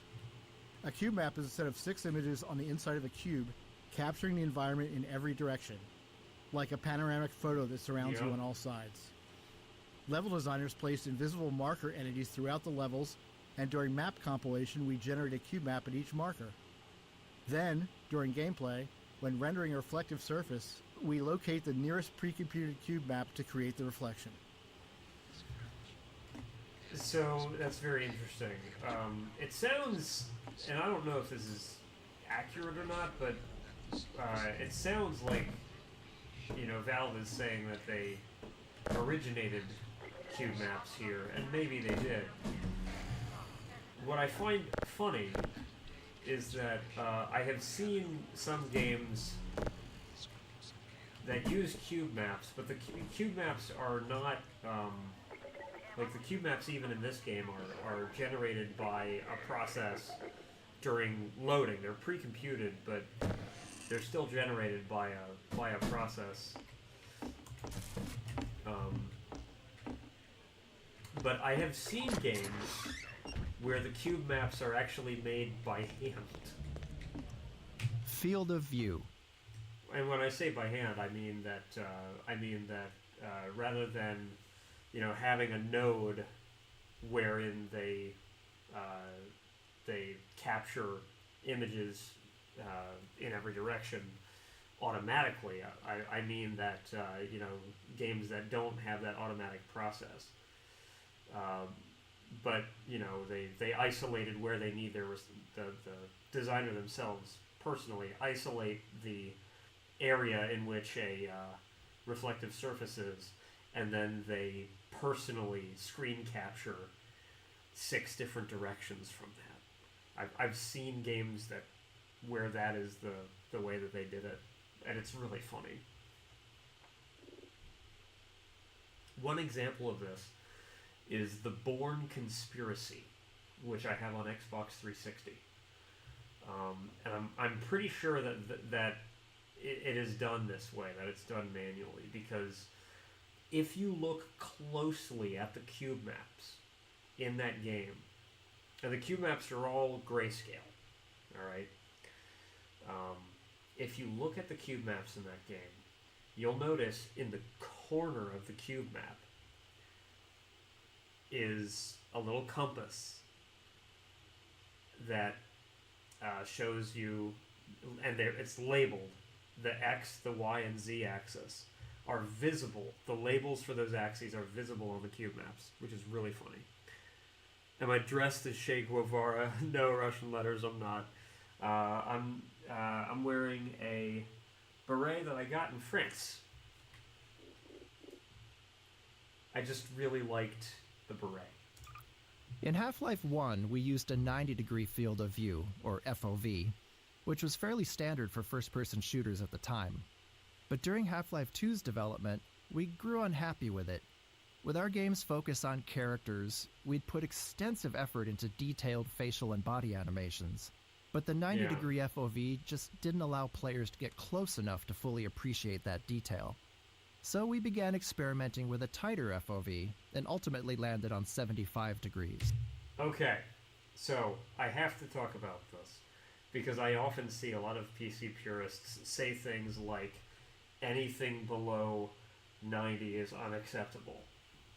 And this is a very well-articulated reason why I've always thought that was stupid.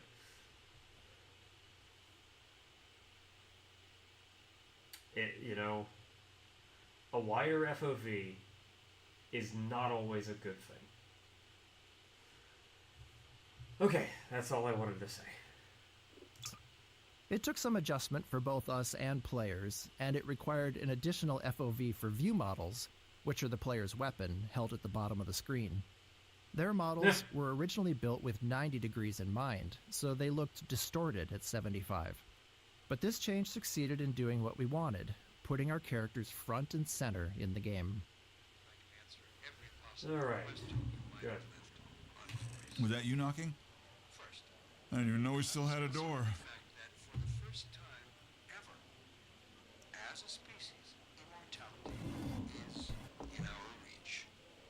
Is this post-game you're confused? I finished the game and now I'm just doing developer commentary.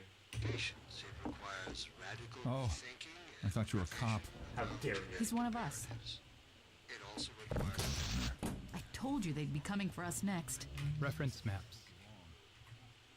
As our characters grew more lifelike between Half-Life 1 and Half-Life 2, we wanted the game world to feel equally realistic. In Half-Life 1, limitations of first-person games often made it easier to lean on stylized or abstracted environments. But with Half-Life 2, we set out to create a setting that felt grounded in reality, which meant focusing on a lot of small details we hadn't before. One of our main steps was creating reference maps to standardize how we'd map real-world proportions into the game. Yeah. These maps establish details like wall and door dimensions, doorknob heights, interior lighting, furniture scale, and the general scale of common objects. We created standardized textures for level designers, complete with scale and lighting values. The layouts would be consistent from the start. Besides setting up the physical world, these reference maps defined how the player would move through it, how high they could jump, how low they could duck, and the size of spaces like vents. Using these maps as foundation, we were able to keep our world geometry consistent and ensure realistically sized spaces across the game. So, a good example of this done wrong is actually in Duke Nukem 3D, a game I love, but, like, you know, the scale of, you know, different parts of the environment, different objects in the environment, is just all over the fucking map in that game. Especially, like, if you compare some of the levels in, like, the episode The Birth to episodes in Hollywood, to levels in Hollywood Holocaust and stuff like that. It's wild. Didn't know that was a thing? Oh yeah, the developer commentary in there is cool. They just added it, like, last month. It was for, like, the 20th anniversary of the game. Can't take it anymore. Oh my god. It's gonna be okay. What are we going to do? We'll think of something. Holy shit, they... okay. When is it all going to end? Missing texture. Please. It's alright. Alright, let's see here. Missing material.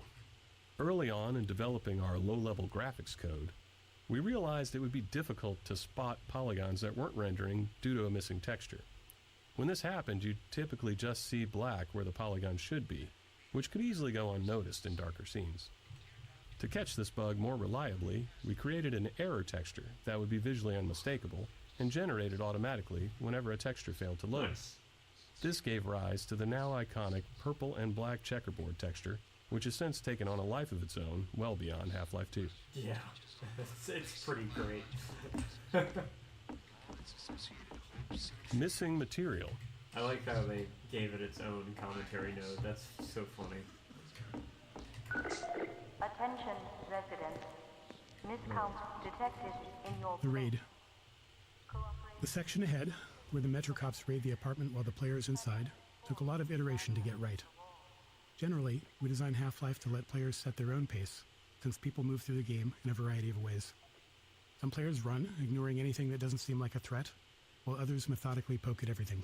So, whenever we need to force a specific pace, it's always a challenge to ensure players perceive that pace and naturally play along.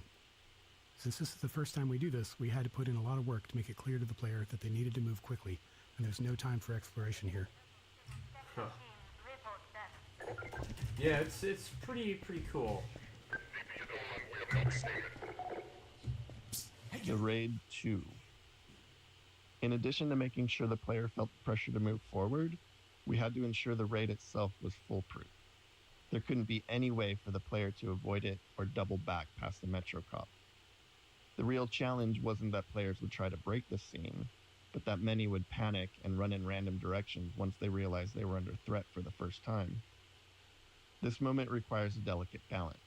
We wanted a heart-pounding escape, the sense of real danger, but we wanted players to make it through on their first try and feel like they escaped by the skin of their teeth.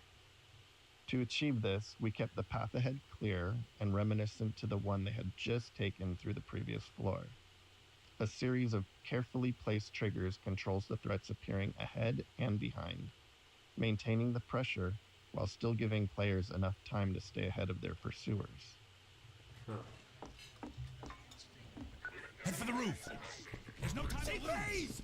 Here they come! Help! Oh, fuck. Failure to cooperate will Oh, result shit. in panic in all worlds.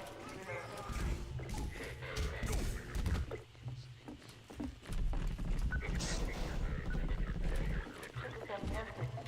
Failure Get in to here, quick! cooperate will result in Keep moving! Head for the roof!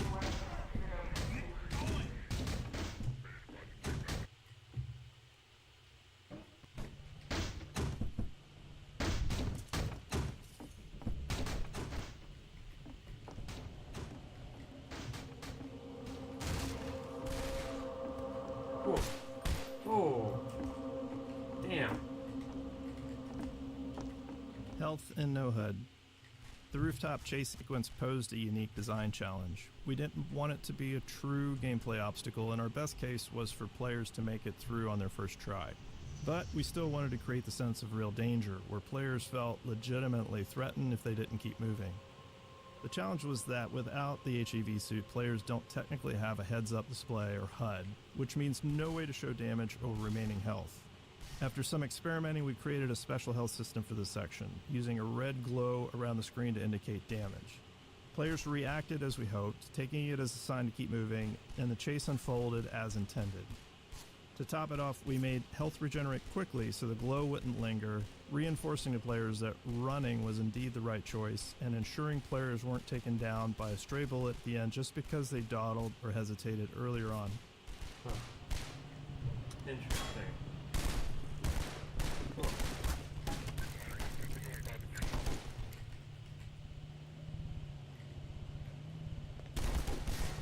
Ow. That's a lot of my blood.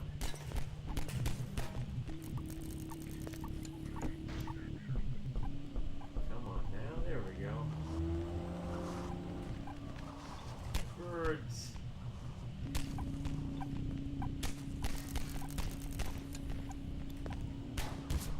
Ow. Stop shooting me.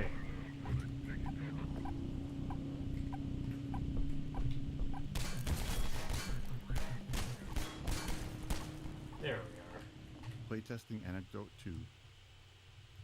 In the upcoming section, we needed the player to be knocked down so Alex could save them. With limited time and resources, we simplified the encounter as much as possible, reusing existing systems and letting it play out like a normal combat sequence, with a custom event triggered when the player died. After a few playtests to fine-tune the timing, we moved on. But as we got close to shipping, we encountered a problem with a playtester who quick-saved constantly and immediately hit quick load whenever they thought they'd failed. When a Metro Cop hit them, they quick loaded before Alex could step in, repeating this more than 10 times before we asked them to stop. At this stage of development, in the final bug fixing phase, we had to limit ourselves to fixing only game-breaking issues, since even small changes could risk breaking something more important. Knowing this was a rare edge case, because most players had no trouble, we made a few conservative changes. We shortened the delay between the knockdown and Alex's first line, and changed the fade-out color to white instead of black, which wasn't ultimately that useful since players hadn't died enough yet to associate black with death. We considered disabling quick load for the few seconds that the scene plays out, but we were worried that could introduce a bug where quick load became disabled permanently. Interesting.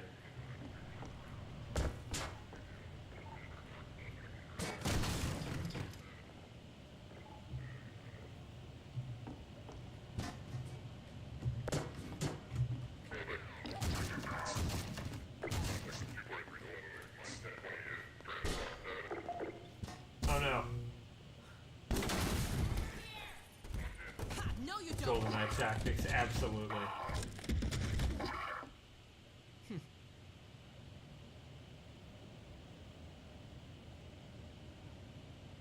Dr. Freeman, I presume. You better hurry. The Combine can be slow to wake, but once they're up, you don't want to get in their way. Alex. Nailing Alex's design was a big challenge. We wanted the player to both respect and care for her. Saving Eli was a key player goal midway through the game, and we knew that getting players to care about that goal would be easier if they also cared about Alex and her relationship with her father. We intentionally designed, wrote dialogue, and cast a voice actor for Alex to be savvy, capable, and relatable within the Combine-controlled world, while also making her attractive and charismatic. We aimed to avoid the objectification, exaggeration, and hypersexuality that many games of the 2000s featured, as we felt that would undermine our goals for her character. Huh. Interesting.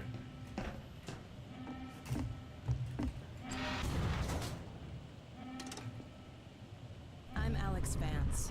My father worked with you back in Black Mesa. I'm sure you don't remember me, though. Man, a few words, aren't you? Hello, elevator. NPCs on elevators. We often spend a significant amount of time solving problems that players might not even notice. Many of these are subtle design challenges, while others stem from multiple Elevators systems in the first interacting game would with just each other. fucking kill you. For example, getting non-player characters to ride in elevators posed a complex problem because it involved various systems, NPC AI decision-making, navigation planning, and movement simulation, to name a few. Additionally, the elevator itself had its own simulation requirements unrelated to NPCs. One of the more subtle challenges came from the fact that we simulate NPCs at a slower rate than we simulate elevators. This meant that NPCs on a descending elevator would simulate to to make sure they were properly standing on the elevator, and then the elevator would simulate a few times, each time moving further down the elevator shaft, subtly leaving the NPC behind. Shortly after that, the NPC would simulate a second time and pop itself down on the elevator floor once again.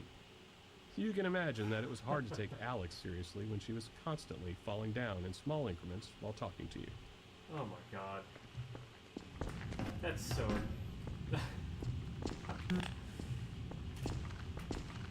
God, games sound like they were a pain in the ass to make. Interactive storytelling.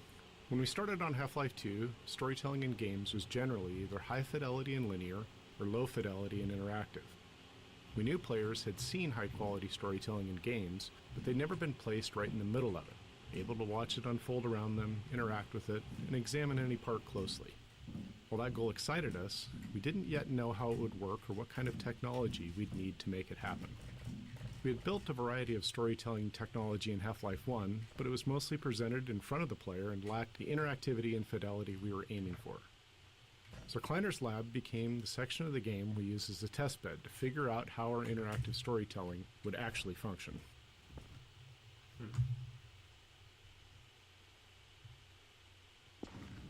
Funny you showing up on this day in particular. I'll be getting to some combat in just a minute.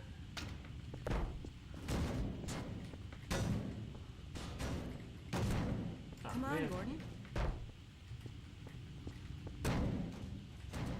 Kleiner's Lab.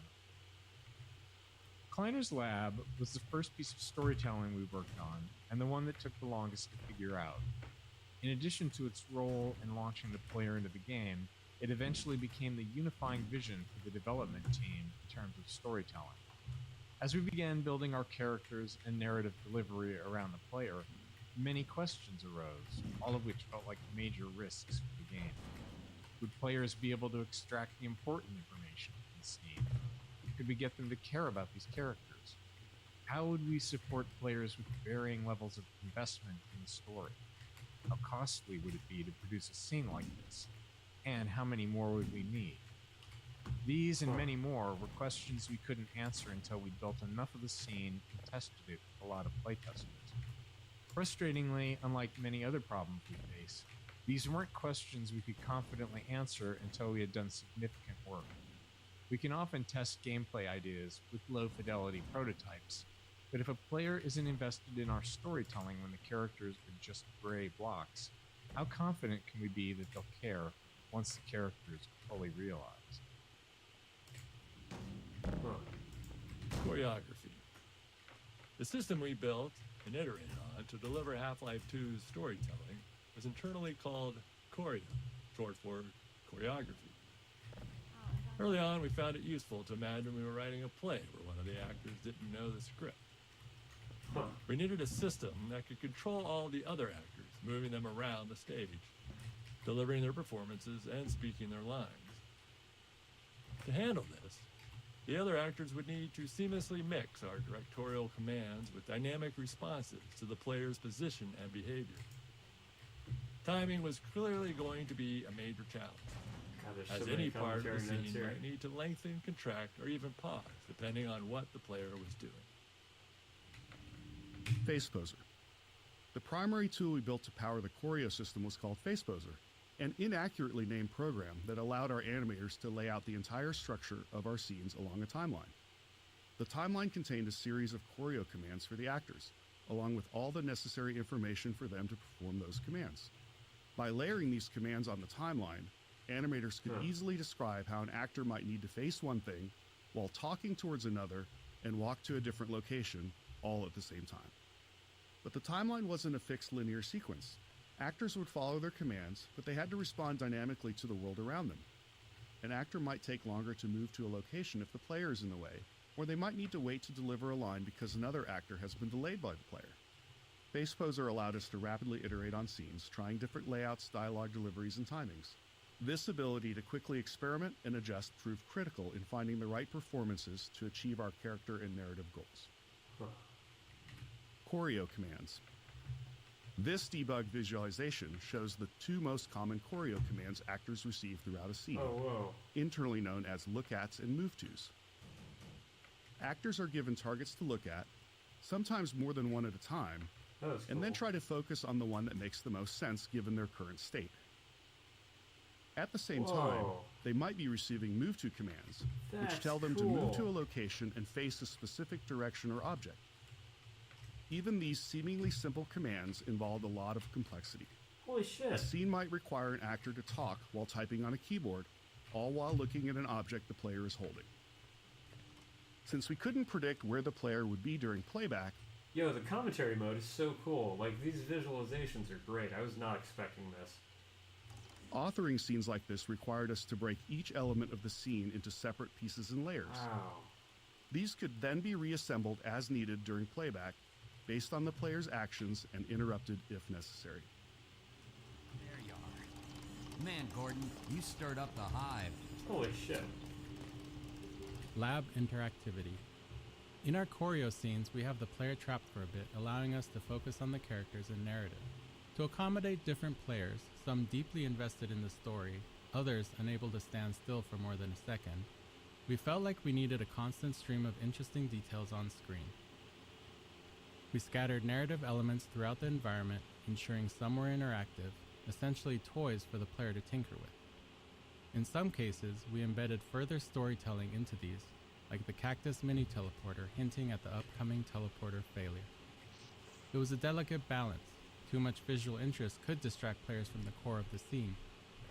Ultimately, Kleiner's lab played it safe with interactivity, as it was the first major choreo scene. Later, in Eli's lab, we explored it more deeply, ensuring the characters themselves paid attention to what the players were tinkering with. Delivery.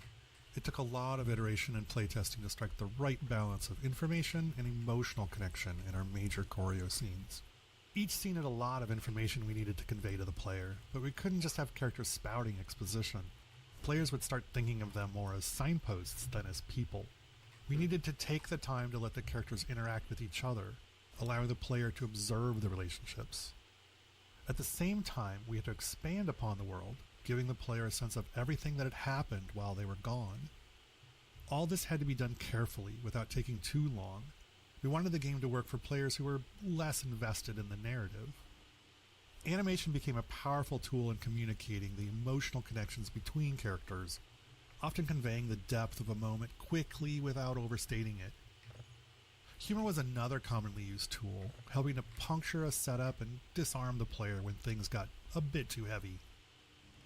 If Dr. Kleiner says you should wear that thing, you should wear it. Writing. Hey, Mark. In the Half-Life 1 era, player goals in FPS games were still largely about fighting Tactical and CP. defeating Hey, what's obviously up? evil enemies. Good to have you here. It was hard to get players to care about characters when they were as low fidelity as they were in Half-Life 1. With the planned improvements in character fidelity for Half-Life 2, we wanted to take a shot at making characters the driving force of the narrative. Our goal was for the player's motivations to align with those of our characters, for the player to care about this group, their hopes and fears, and to want them to succeed. With this in mind, we were able to assemble our approach to character and dialogue. We would create a set of characters who liked and cared about each other, hoping that the player would feel the same. These characters would interact in a way that felt inclusive, like a group of old friends who see the player as one of them, just someone who's been away for a while. If the characters demonstrated realistic emotional connections with each other, we believed we could build an emotional connection with the player as well. So, they did it right in terms of how these characters are connected to each other. I don't think they did it right in terms of how these characters respond to their world. Everybody is a little too jovial when dark shit is happening. Jeff Sadel. You found your channel from the Bee Simulator. Well, I'm glad you're here. I'm glad you enjoyed the Bee Simulator video. Thank you very much.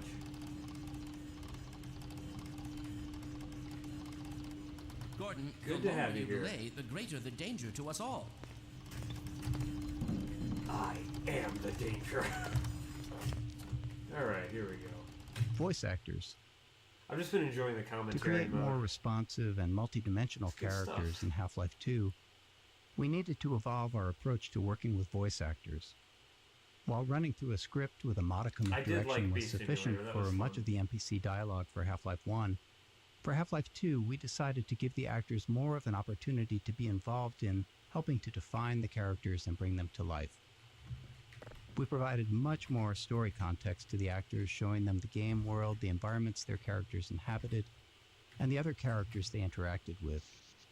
We sought actors who could take all that information and synthesize it into their performances to elevate their characters beyond what we had imagined. We held multiple sessions with the main actors, allowing them to digest and build upon their characters over time.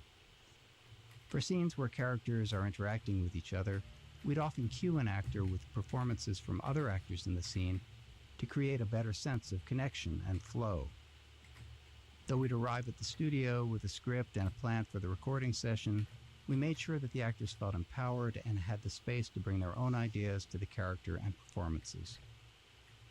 Having animators attend the voiceover sessions also proved critical, as they were responsible for stitching the characters' dialogue together with physical actions and expressions to form the resulting choreo scene.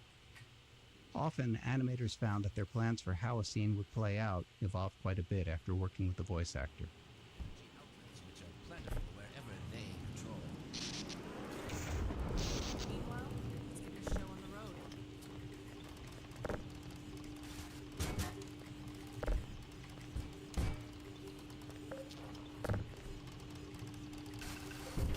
Uh-oh.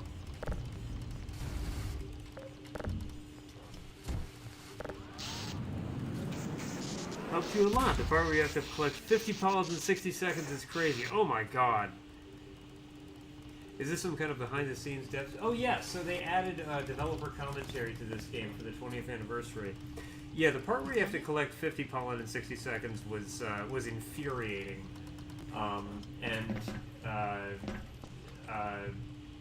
To be honest, like, I kind of figured out the way through it by accident, which I guess you saw.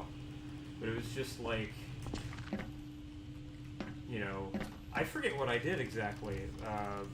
But it's like if you quit and come back, then you know the game already has taken care of some of it for you. It's absurd that they make you pick so many of that pollen in 60 seconds. Like, I don't see how you're supposed to do that without cheating, kind of, you know?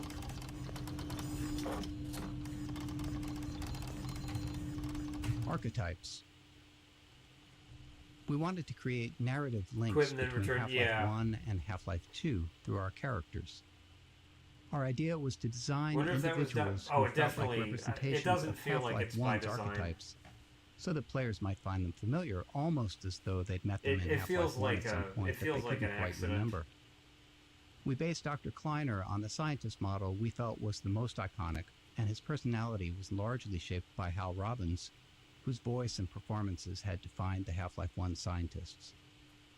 One day, when we were in the thick of trying to figure out this character, Dr. Kleiner's face came into focus as we happened to share an elevator with an accountant from an office on another floor of our building, and looking at him, it was clear that this is Dr. Kleiner's face. Luckily, he was receptive when we asked if we could photograph him for a video game character. Oh, that's funny. This is so cool. Love Valve games. Yeah. Oh, absolutely. Oh. I still have an old CRT monitor like this. I'm not using it right now. But You it's coming? over there in the back of the room. Character reactions. Figuring out what characters should react to and how was an ongoing challenge. At the core, we always want the game to respond to player input. However, any response from the game can be seen as a reward by the player. So, what characters react to and what they ignore teaches the player about the kind of input the game expects. As a result, we made sure to respond to things we wanted more of, like players tinkering with devices in the lab, and ignored behaviors we wanted less of, like players repeatedly slapping Kleiner in the face with a box over and over again. Seriously, we watched a playtester do it for 5 minutes straight. Players will do anything. That's so funny, though. Animation. Constructing believable human motion for our characters out of many discrete layers of animation required a lot of technological iteration. Even simple actions like turning to look at something or walking to a location became more complex when combined with the need to dynamically respond to the player and the requirements of choreo That's good commands. stuff. For example, turning to look at something had to be fully composed, allowing a character to use any combination of its eyes, head, shoulders, upper torso, or full body to face a target. In Half-Life 1, human characters had their bodies separated into upper and lower halves, allowing them to walk in one direction while facing another. However, this approach was too abstract for Half-Life 2's characters. Instead, our animators created walking animations in all 8 directions of the compass, which could then be smoothly blended together at runtime. That's pretty neat. Oh, playtesters are so funny. You coming? Let's see, here we go. Tone. Setting the right tone for our characters and their dialogue was critical. We aimed for a respectful, almost pleasant style of interaction with the player, while avoiding anything that felt too subservient. In my opinion, they failed on this. This balance was especially tricky with Alex, who needed to support the player without compromising the strength of her character, something we felt was crucial for players to respect her. Her relationship with Eli was a core driver of the player's motivations, so it was important that players liked her and wanted to help her. We also wanted to contrast the warmth and camaraderie between the player's allies against the hostilities of Breen and the Combine, inspiring a sense of righteous indignation in the players for the battles ahead. Well, okay, so I'll say that they didn't totally fail in this, but I do think that that the tone for the core characters is a little bit too light. I don't think they quite struck the balance there. 8 walking animations blended. Oh yeah. So one of my favorite little bits of anecdotes for game character animation has to do with Prince of Persia: The Sands of Time. This way, Gordon. The prince in those games is just phenomenally well animated, and they created a lot of different animations for combos and stuff that let you be very flexible with the timing. So you would have these animations that would have their strong swings, but then they would kind of like trail off into a resting part that could then dovetail into the next animation as its input. And then of course would also blend really well if you decided to break out of the fight and instead roll away or walk away. The animation in Prince of Persia: The Sands of Time is just it's so dynamic and believable. The prince is really just a technical marvel, and it's done so well that you might not even think about it because your brain is just telling you this is how this person really moves. But see, that's the trick, is that it's a video game character. So if your brain doesn't notice how realistic something is, then they've done a good job.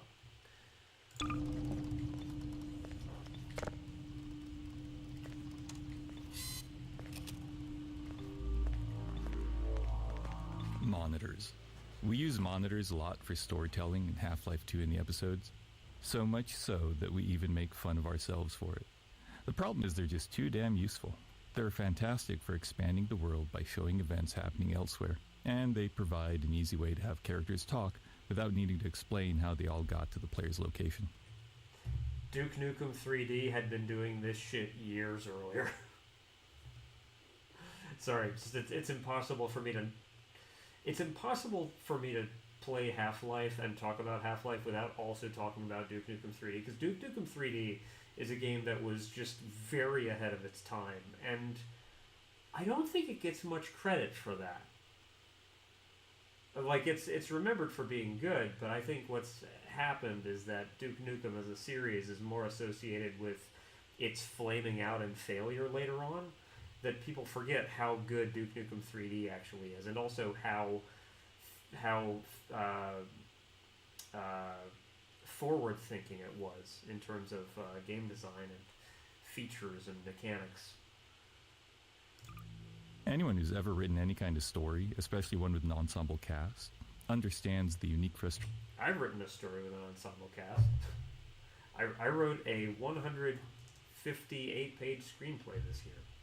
Okay, that's enough. That's enough of my yammering. Trying to create natural reasons for all of your characters to come together in the same place. In this case, we were really happy with how the monitor allowed Alex to teleport away and then quickly appear in Eli's lab, making everything feel real and connected. Oh, we're about to see it happen right now. That's cool. That's what you said last time. Hey, yeah, about that task. Alex's kiss. It's a small moment, but Alex's kiss on Eli's cheek was important. Eventually, we're going to ask the player to save Eli, and we want them to care about him. To build that emotional connection, we needed to show the warmth and affection between Alex and Eli. We didn't want to oversell it with dialogue or make it too big of an event. It had to feel genuine, not performative. And we were able to iterate on the subtleties of this moment until it struck just the right note. You gonna let Gordon throw the switch? Gordon, go right ahead. Scene interactivity. At certain points in our choreo scenes, we require the player to take action.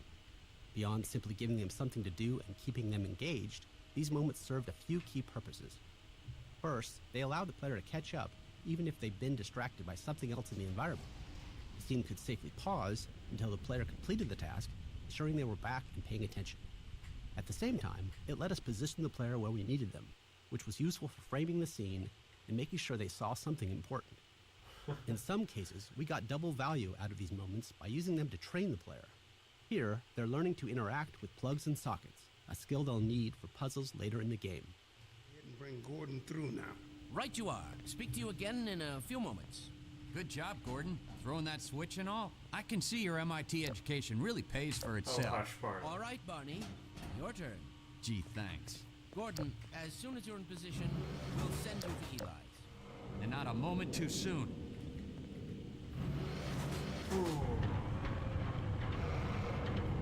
Excellent. Initializing in 3, 2, 1. Barney, if you'll be so kind. Good luck out there, Gordon. Yes, indeed. We're ready to project you, Gordon. Au voyage, and best of luck. I guess there's no commentary for this part. The hell? What is it? It's your head, the freaking head humper. Heavy, no!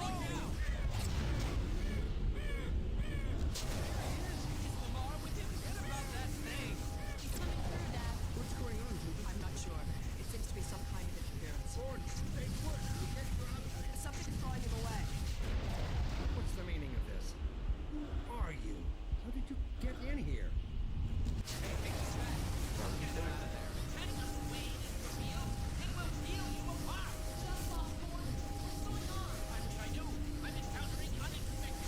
Don't worry, Gordon. There he is. We're losing it again.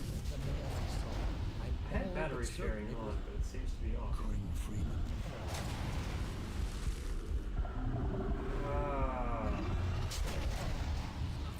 He didn't come through. Then where is he? Behind There we me. go. Shut it down. Shut it down. Gordon, you must get out of here. Run! Get down out of sight. I'll come find you. It can't just be coincidence that the teleporter tried to put me in the Citadel.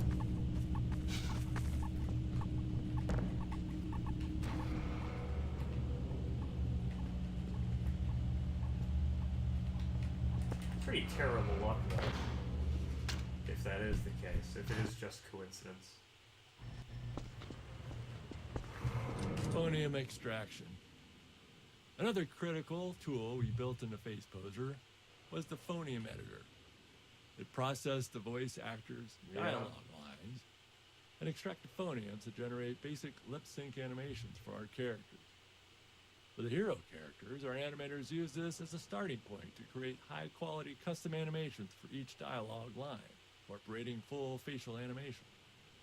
However, in a dynamic choreo scene, the animators wouldn't know exactly what the rest of the actor's body would be doing. This meant it required careful layering of choreo commands and timings in FacePoser, while still maintaining the actor's ability to dynamically respond to the player.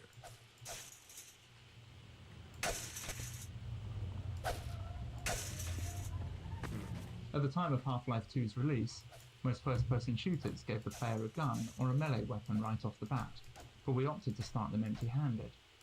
Without a weapon, it was easier to train the player on the more novel ways they're able to interact with the world and introduce them to our story. We wanted the player to transition from fugitive to the aggressor, and arming them at the right time created that moment naturally. By the time they finally get a weapon, they're done running away. They say sometimes the best way to win is to walk away, but we all know that's not true. The best way to win is to run towards something while shooting at it.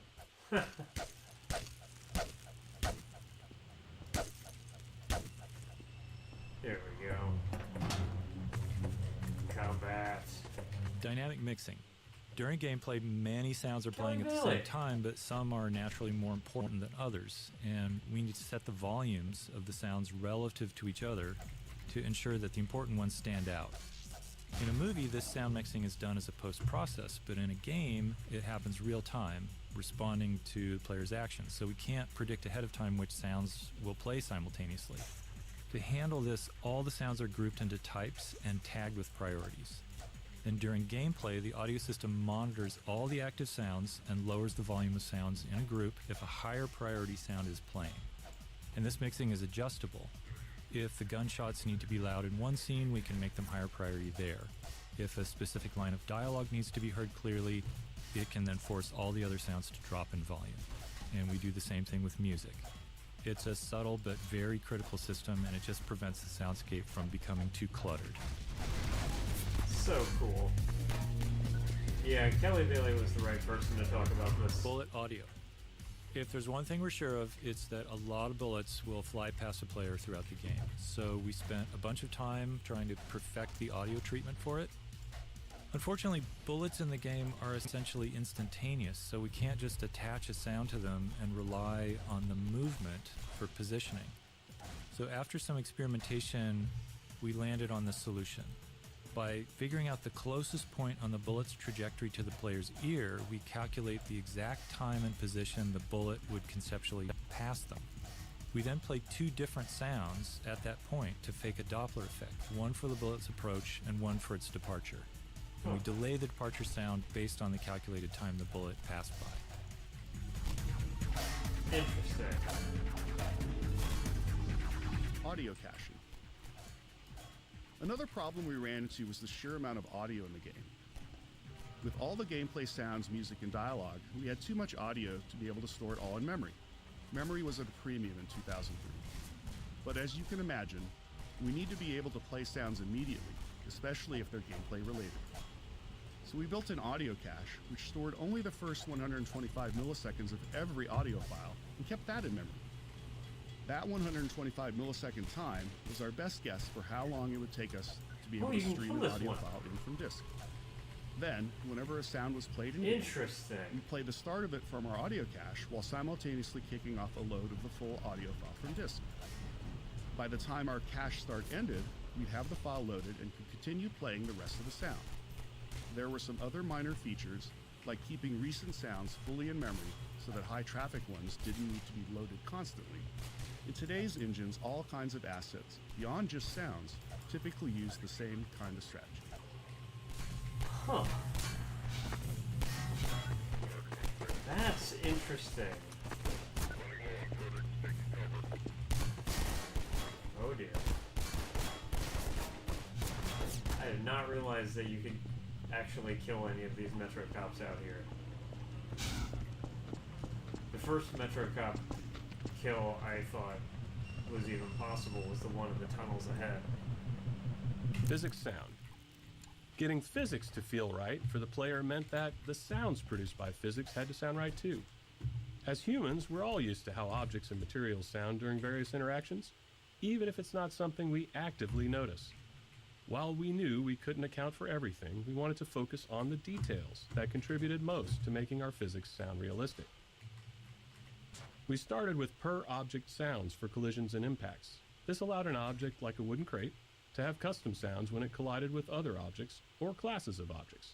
Next, we began dynamically modifying these sounds based on the characteristics of the physical event, such as the masses involved and the force of the collision. This worked great for collisions, but didn't hold up in other interactions like objects scraping against each other.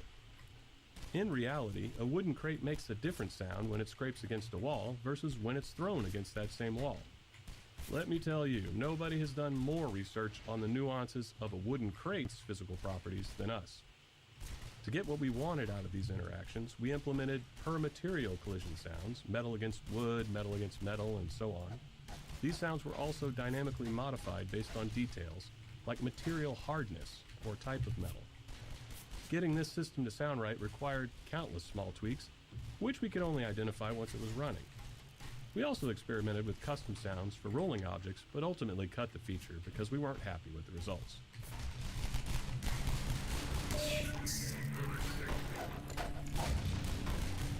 Automating DSP. All the sounds the player hears are processed through our digital signal processing system, or DSP. And this just refers to how audio is altered to reflect the environment the player is in. For example, the same sound will differ when heard in a parking garage, a small room, outdoors. That's interesting. In Half-Life 1, we manually placed invisible nodes throughout the world to define these DSP settings for each space. For Half-Life 2, we knew that manual placement was just going to be way too time-consuming, especially since we wanted a larger game, and we still only had one audio person on the team. So we built a system that automatically determines the DSP settings around the player in real time. It does this by analyzing the space around the player, assessing the volume they're within. It examines the materials that make up the environment, basically. And then the system matches that space to one of the 25 hand-authored basic DSP types. We adjust some parameters, and we create the fully detailed DSP that modifies the sounds the player hears.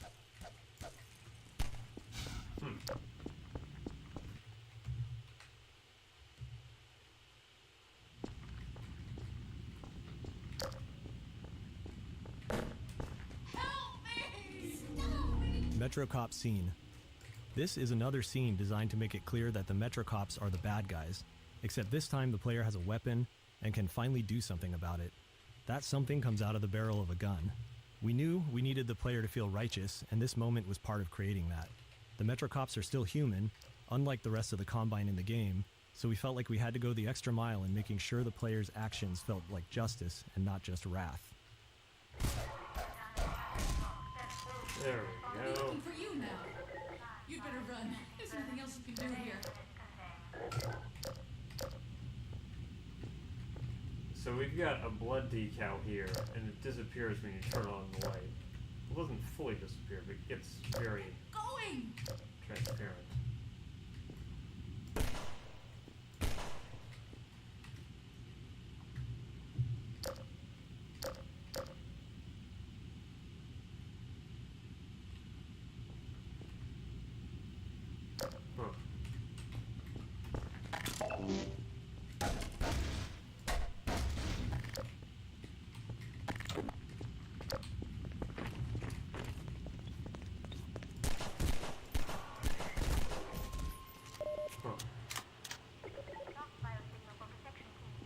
Staircase. What? There are situations throughout the game that stem from simple and quite straightforward design goals, and this staircase features two of them. The first was to frame the Citadel as it awakened, showing the player they stirred up the hive. The second was to showcase our ragdoll system. While it's standard now, in 2004 it was still a novelty to see bodies tumble realistically, and stairs provided a perfect stage to make that happen. Oh yeah. And that shit was cool, let me tell you.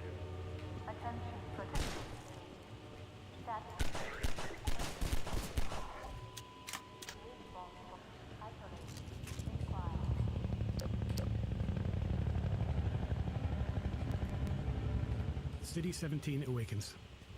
The early train station section was designed to make the city feel indifferent toward the player, as if Gordon is just another nameless, faceless citizen, ripe for subjugation. But during the tenement raid and rooftop chase, the city identifies the player as an anomaly and starts to stir. Now, with the player as the aggressor, the city fully turns its attention on them. The Overwatch PA system, first heard during the raid, played a key role in delivering this message.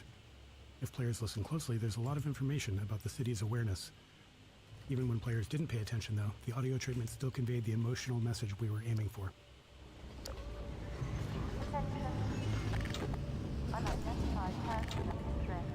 Explosive barrels. Here, we introduce explosive barrels, a staple of first-person shooters, but with a new twist. The second pistol shot sets the barrel on fire, starting a timed detonation. A third shot will detonate the barrel immediately. This way, players could either delay the explosion or trigger it right away, depending on the situation. Players may want to feed an explosive barrel to a barnacle and then shoot it twice as a handy way to safely dispatch a cluster of them. The delayed explosion also made for more interesting chain reactions between multiple barrels. Exploding barrels were a fan favorite in the series, but also were internally favored by level designers who often felt like the game could never have enough of them. There's kind of an unrealistic amount of them, but they're fun. How long did it take for me to beat it? Hours of playtime? Oh, I have no idea. Not that long, I don't think, but I did break my playthrough up into several sections. I've beaten this game numerous times, so it's like, you know, I don't race through it. I kind of stop and smell the roses, but I don't really know how long my playthrough was. Lambda caches. Technically, the first Lambda cache is at Kleiner's lab, but this is the first one the player finds on their own. We added Lambda caches to encourage exploration and to hint players where hidden resources could be found, with a fiction being that they were being placed by the Resistance as part of their underground rebellion. In Half-Life, the contents of supply crates were predetermined by the level designer. In Shell 2, we introduced adaptive item crates that give the player whatever they are low on at the time, based on resource targets set by the level designer. I could probably give you a rough estimate, because I realized that my previous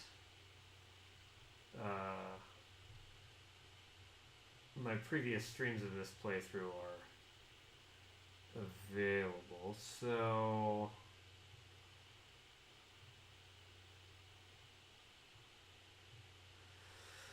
doing a lot of dicking around. It looks like 6, 9.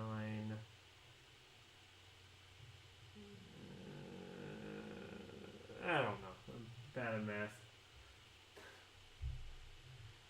This most recent playthrough appears to have taken me more than 10 hours, but I do have a... But that's just adding the runtime together of the stream, but I do have a tendency to, like, veer off and do other things on my streams, so I don't really know how long it actually took me. Because, like, Half-Life 2, I can beat in, like, 7 hours if I tunnel through it, but I don't usually tunnel through it, you know? This is one of those games that I kind of prefer to take my sweet time.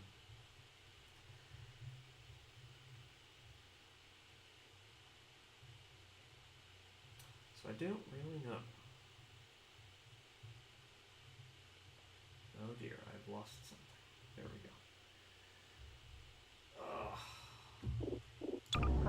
Scanners. Scanners presented a tricky game design challenge. While we liked how their dystopian presence helped convey the Combine occupation as an oppressive surveillance state, we didn't actually want them to shoot at the player. We found that aiming into the sky to hit a small mobile enemy with a constant height advantage was something we couldn't make fun. Since we loved their role in the story, we decided that in combat, scanners would serve primarily as eyes, alerting nearby enemies to the player's presence, a feature we reinforced with sound effects from the soldiers. Beyond that, they'd only be able to harass the player with bright lights and occasionally dive bomb after taking enough damage. Well, the blinding the player is more annoying than being shot at, though. Overwatch. During development, we generated the Overwatch voice using a free text-to-speech tool, but as we neared shipping, we realized we didn't actually have the rights to use it, so we held auditions with voice actors to find someone who could match the qualities we liked in the generated lines. Didn't take long before we found Ellen McLean, whose delivery was exactly what we were looking for. In her sessions, we played the generated lines for her to mimic, though in her own style. She was a bit sarcastic at first, given that she was being asked to replicate such a robotic delivery, but years later when she returned for her iconic role as GLaDOS in Portal, she'd found a way to creatively integrate that tone into her performance.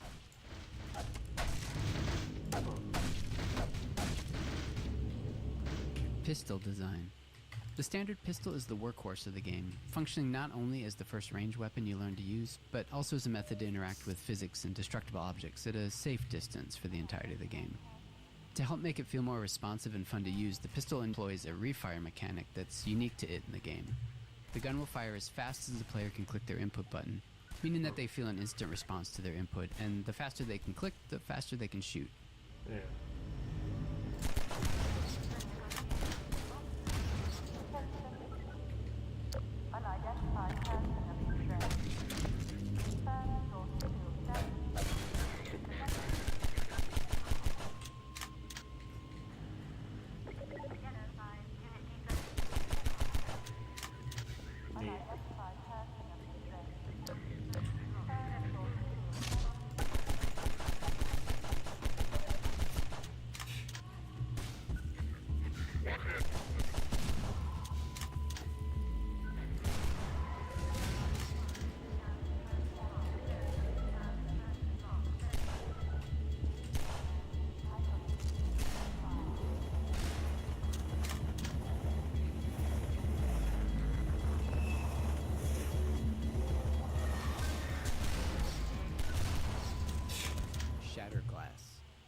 When designing early levels where there are fewer mechanics in the player's toolkit, we found that it's just as engaging to spotlight new technical features instead, as we did here with breakable glass. For the shattering effect, glass was divided into a grid of small squares, allowing us to track which were intact or broken, and to blow at larger sections once enough squares were no longer connected. Each square was rendered with a unique texture based on the status of its neighboring squares, creating the sharp, jagged edges between broken and intact glass. While breaking glass is now commonplace in games, it was something we hadn't seen much back when we were making Half-Life 2, and we're incredibly happy with the level of fidelity and dynamicism it brought to the game. So, what's cool here is that they managed to do that without any, like, crazy physics simulation. Like, the breaking glass thing here would work in a two-dimensional setting.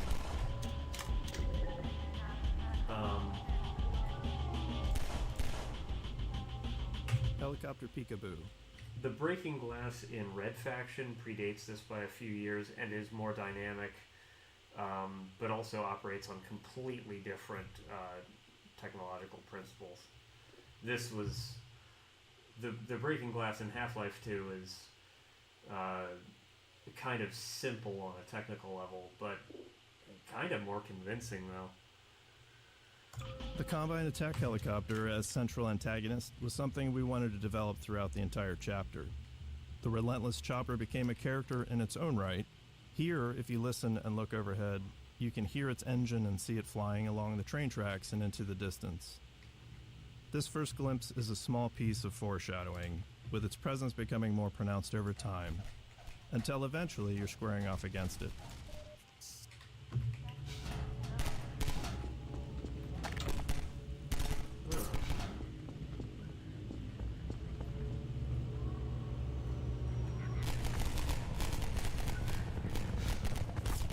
Iterative passes. Some chapters of the game, such as the on-foot sections of the canals in Ravenholm, were developed in multiple passes by different cabals. We found that handing off maps in this way led to greater variety in the experience, and a higher density of interesting moments, as each cabal added their unique touches to the maps. In the on-foot portion of the canals, the first pass established the art direction and the player path, along with the broad strokes of the experience and some major beats. But the team-wide alpha playtest identified insufficient tension, and a somewhat monotonous experience here. In our second pass, we returned to the map solely focused on creating that tension and greatly increased the density of moment-to-moment scenarios.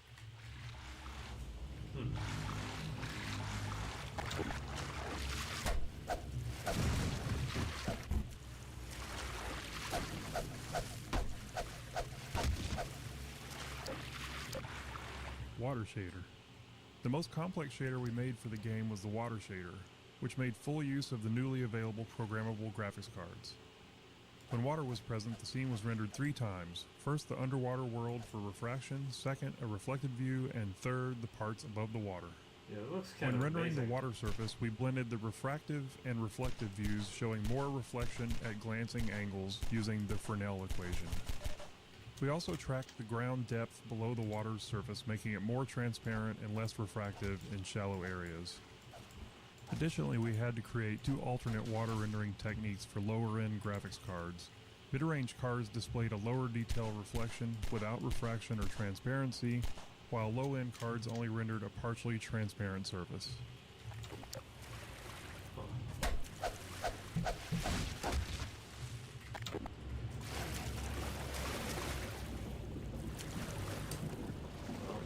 I just learned that it's pronounced Fresnel, so that's neat. Interstitial scenes. As playtesting progressed, we often found areas where players lost track of their goal, which isn't uncommon in a game like Half-Life. To address this, we added smaller interstitial scenes to help guide players along their path and reinforce their objective. After finishing the bulk of development on our larger choreo scenes, like Kleiner's Lab, putting these smaller scenes together became relatively straightforward. We discovered that using characters in these moments worked much better than relying on passive storytelling, or even some sort of reminder you'd find baked into a pause menu.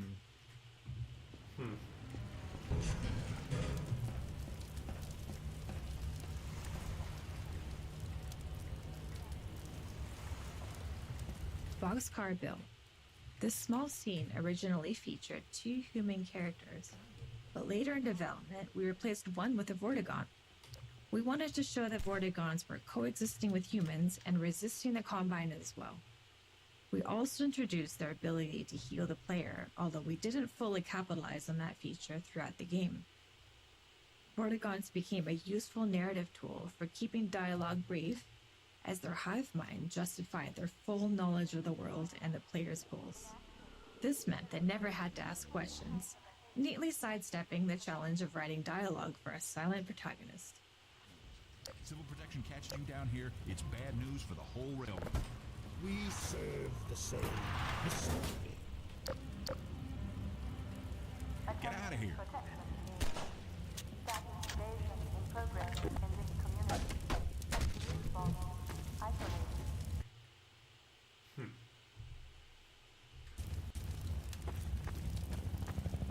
Well, this mode is very fun, but it's late and I'm tired. I think I ought to go to bed.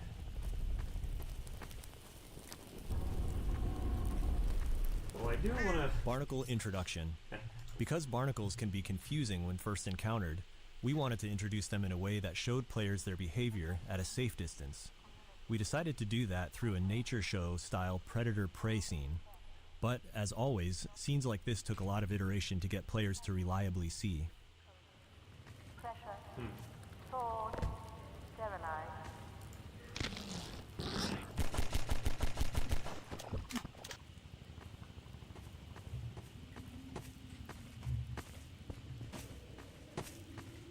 Surface properties.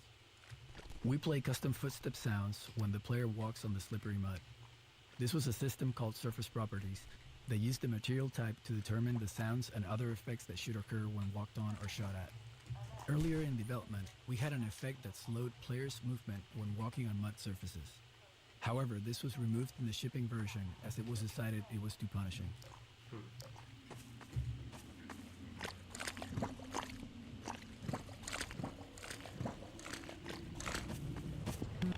Mounted gun gallery.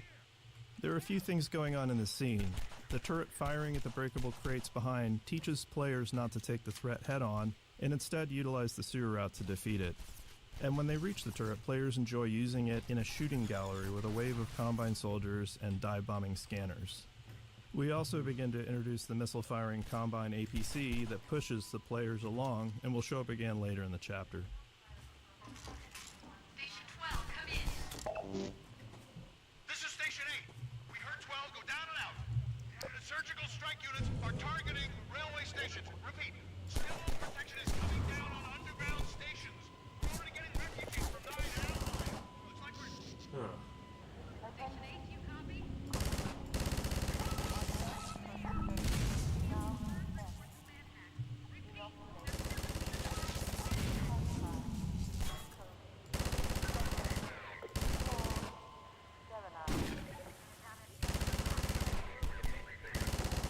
I really like the mounted gun.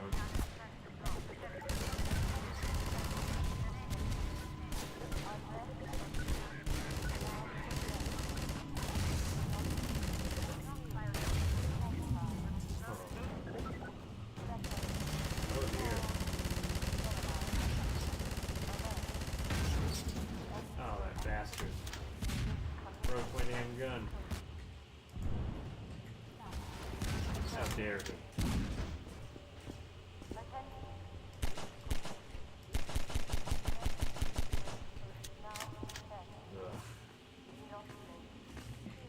Lambda cache.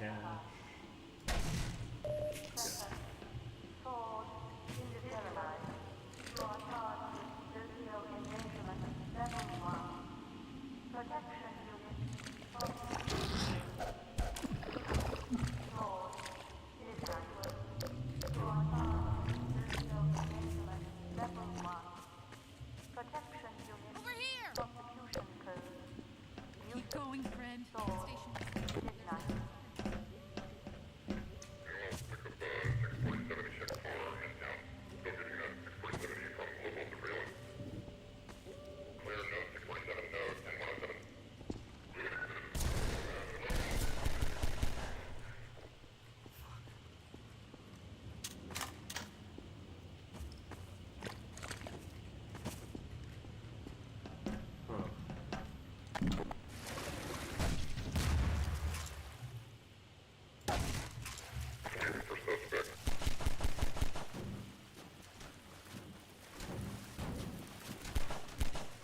fuck.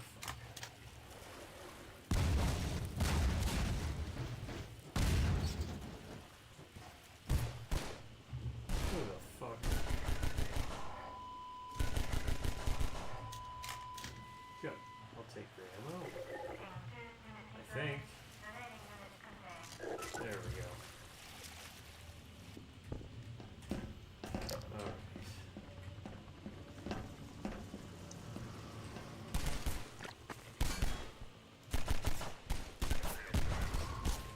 Running around a corner into a new area just to see enemies standing there is always awkward, and it makes the world feel less alive and more like a shooting gallery. So we were motivated to introduce enemies into combat spaces in more interesting and dynamic ways that would communicate planning and intentionality on their part, as if these soldiers had had a plan for Gordon even before he showed up. The Metro Cops in this scene jump down into this space via scripted sequences, and later in the game we use rappelling in a similar way. It doesn't matter where they're coming from in reality because players end up telling that story to themselves. We found that in the end, combat should have a story implied in its setup: an ambush, a surprise, a surge, an assault. All of these scenarios use much of the same enemy AI, but all felt different to playtesters.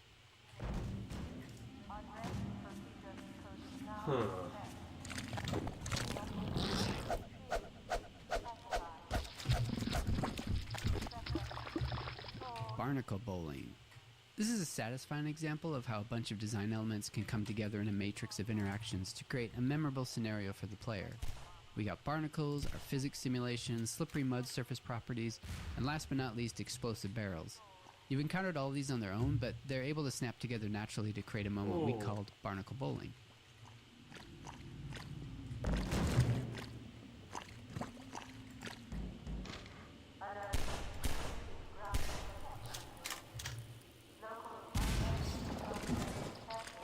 That's bad. So many dead barnacles. Yuck. You can still see the Citadel.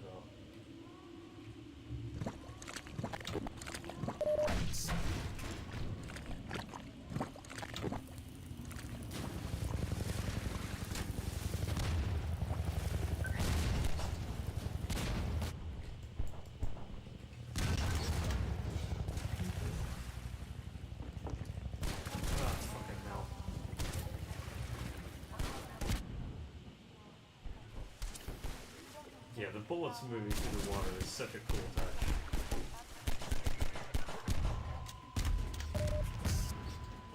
Ooh. Oh. Oh dear.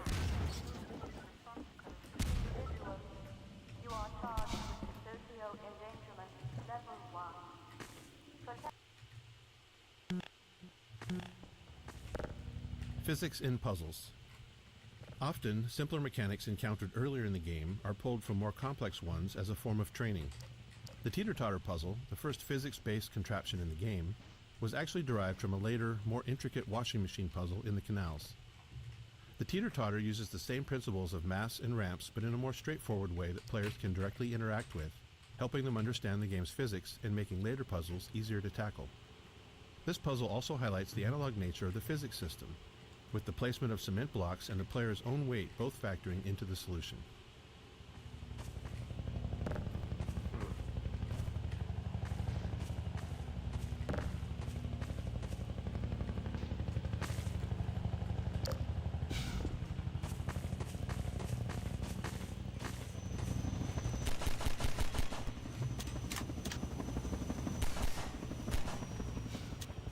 Combine attack helicopter.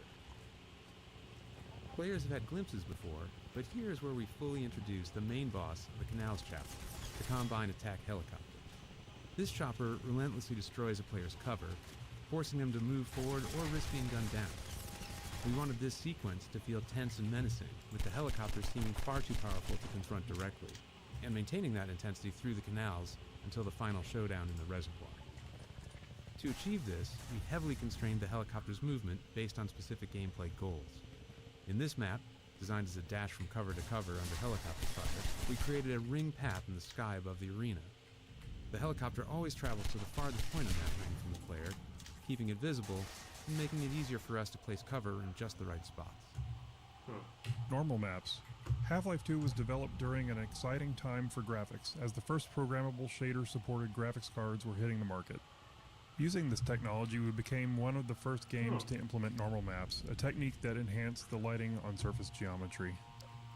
The normal map described the surface's roughness, allowing each pixel of a polygon to be lit in a way that made surfaces appear bumpier and more detailed than ever possible in Half-Life 1. Oh, that's cool. Normal maps. Half-Life 2 was developed during an exciting time for graphics, as the first programmable shader-supported graphics cards were hitting the market. Using this technology, we became one of the first games to implement normal maps, a technique that enhanced the lighting on surface geometry. The normal map described the surface's roughness, allowing each pixel of a polygon to be lit in a way that made surfaces appear bumpier and more detailed than ever possible in Half-Life 1.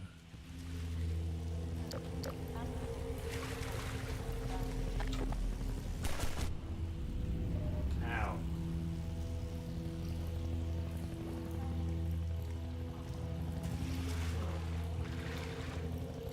I want to see the fucking...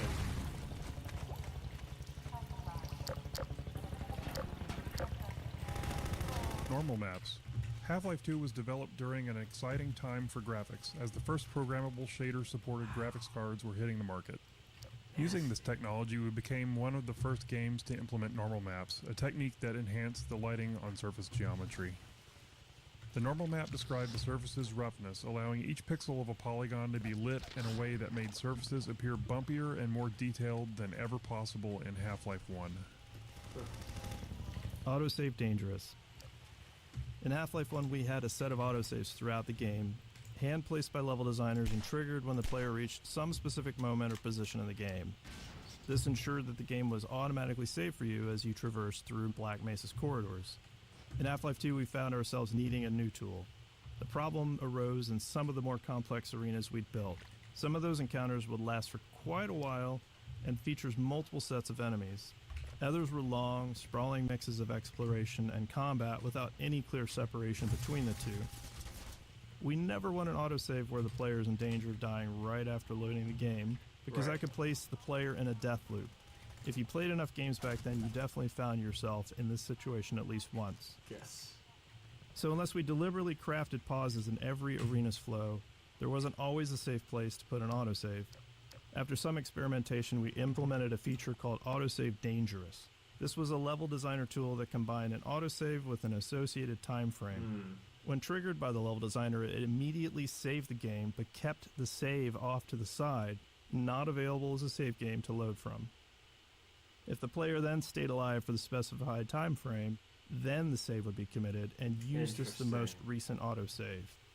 This allowed level designers to put an autosave at a reasonable place or time in an arena, specify a time, like 30 seconds, and if the player was still alive for 30 seconds, the autosave would be used. Very nice. Soundscapes. In Half-Life 1, ambient sounds were placed by hand and then individually tuned. Oh, that's a bad... Okay. Soundscapes. In Half-Life 1, ambient sounds were placed by hand and then individually tuned. For Half-Life 2, we wanted more ambient sounds in our environment with higher quality and less manual effort for placement. So we built a system that we call the soundscape system. A soundscape is basically a small program that controls which ambient sounds play, where they come from, and then how they behave in a specific environment. So flies buzzing, wind blowing, birds, a distant train, distant combat. The soundscape system could then randomly select and play these sounds, and also, really importantly, handle the smooth transition as the player moves through environments. Soundscapes can also contain other soundscapes, and that allows us to create reusable collections of sounds. So for instance, distant combat might be small arms fire, distant explosions, a passing helicopter.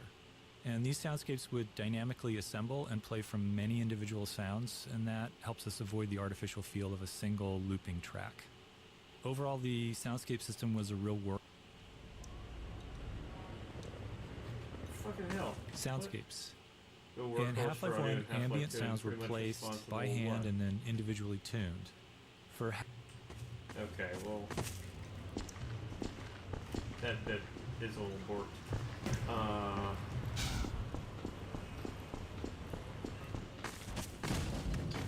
Yeah, I think it's probably time for me to cut it here. Did what I set out to do, finished the game, and then I'm really enjoying the audio commentary, but I'm learning things about this game. And the commentary seems rather robust, which is good to see. Manhack Map. We called this guy Manhack Map. We wanted to give players the sense that hundreds of citizens inhabited the hidden nooks and crannies of City 17. At this point in the game, it had been a while since players had seen a citizen, and we wanted to explain the significance of the Manhacks, which was the first physics-based enemy that we created. In the original concept, there was a video arcade in the city where players could fly Manhacks around to attack virtual citizens. Eventually, players would discover that the Manhacks were real, and so were the citizens. As the Combine occupation became more fleshed out, this idea of a video arcade became an odd fit and eventually fell by the wayside. Right. Thanks for your help.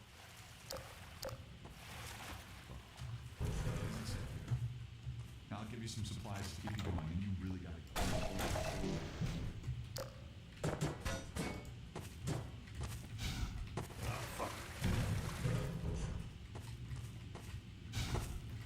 There we go.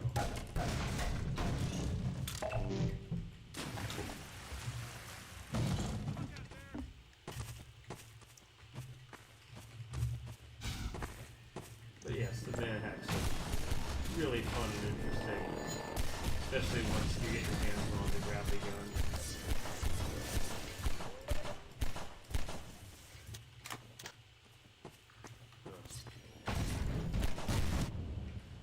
Fuck. Well, okay. They blew themselves up. Good job.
completely disappeared.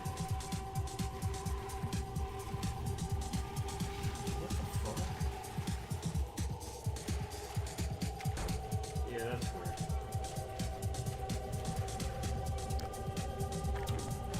I'll try not to think about that too much. As my roommates, they're great. I love them.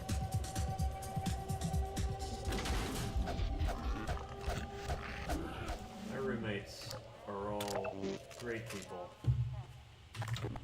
And they're very fun to live with.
Are scary.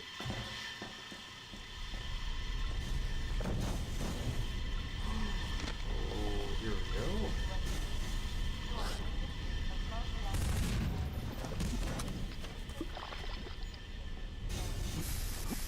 Ow.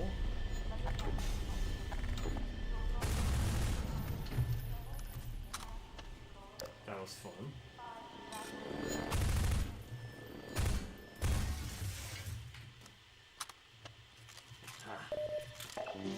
Good.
Explosive Barrel Factory.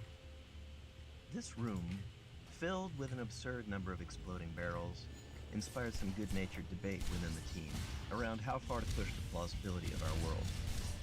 Frankly, one exploding barrel is probably too many in regards to realism. In the real world, barrels really shouldn't explode, even if you were to shoot them.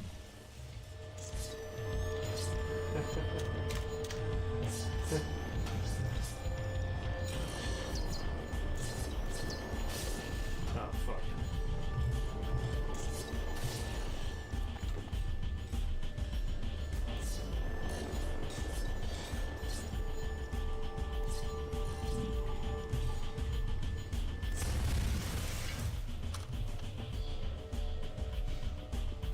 So much fun.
rising water.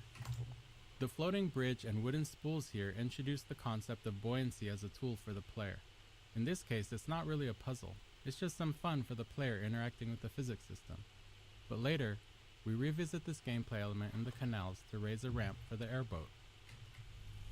That's not true. It is a puzzle. You have to free the spools.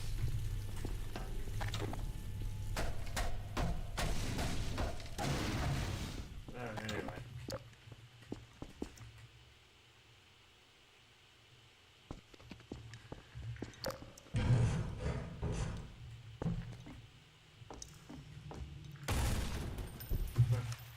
Rendering systems.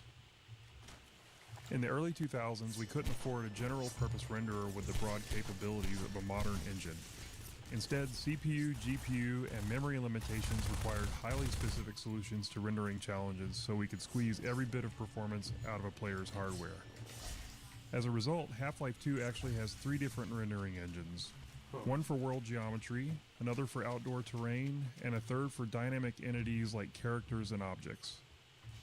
These 3 renderers had to support a complicated matrix of features: collisions, ray traces, decals, offline lighting, visibility calculations, and more. On top of that, each renderer needed to support DirectX 7, 8, and 9.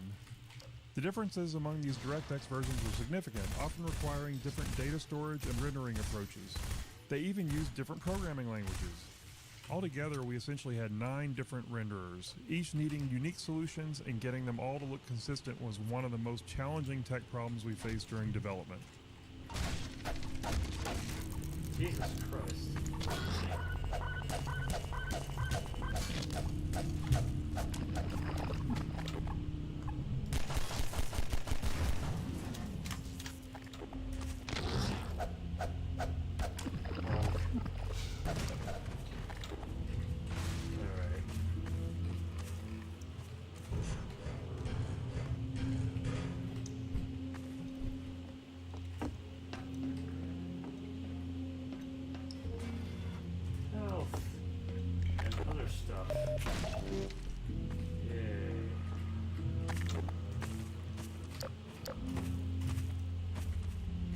GPU Wild West. During development, we faced numerous decisions influenced by our choice of minimum spec, the least powerful CPU and GPU combination that would still deliver a good experience for customers.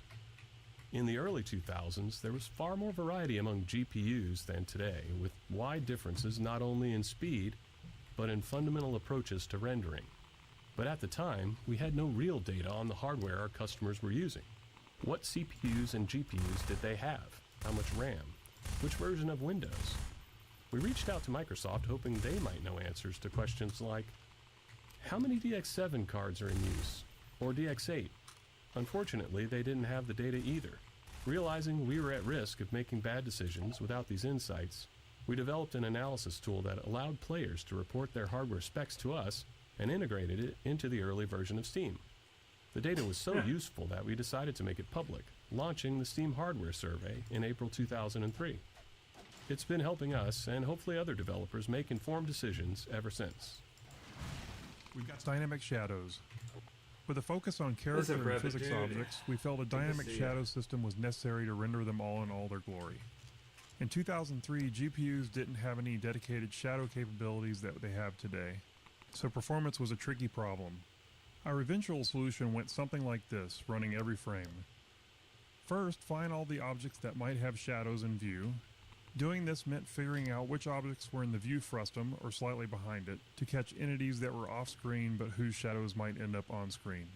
Then we'd render a black shadow version of each one of those objects into a single shadow texture. For that render, we'd use the lowest level of detail model for the object to be as fast as possible.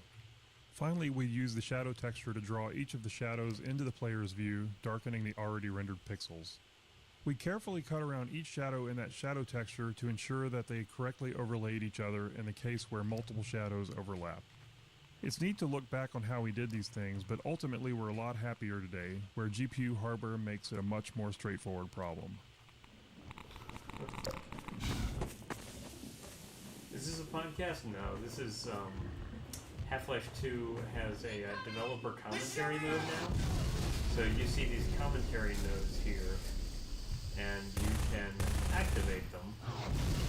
And when you activate them, they will tell you insights about the development of the game. They added this like a month ago, because Half-Life 2 turned 20 last month. Head crab canisters. Used head crab canisters like are podcast, seen later though, in but it's Ravenholm, not. so we decided to show them here to tell the story of how they're used by the Combine. The story is that the Combine have weaponized Zen fauna to use them against the humans. Burrowed headcrabs was added as a new feature for this section that was expanded into a larger area that is meant to show a citizen shanty that was decimated by the headcrab assault.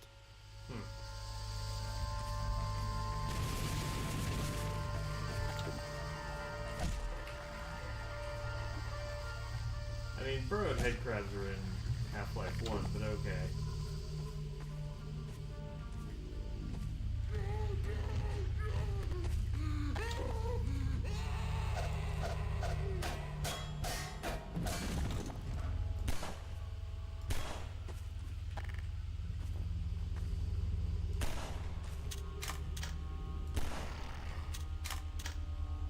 Am I in a different room? I am in a different house. This is,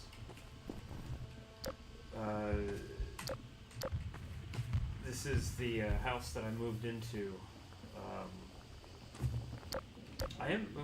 My camera is set up in a different position. That might be what you're thinking of. My camera is in front of me rather than to the side.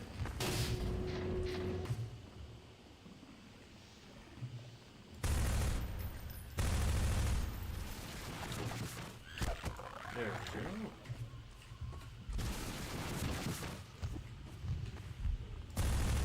How was Donkey Kong 64? What the fuck?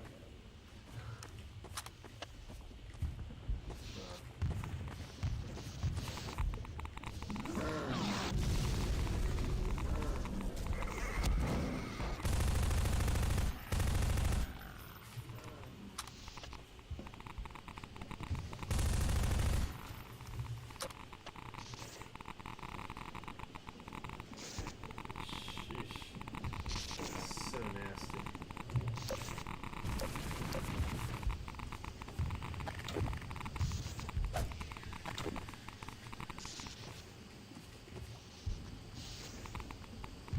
Sounds roomier than usual.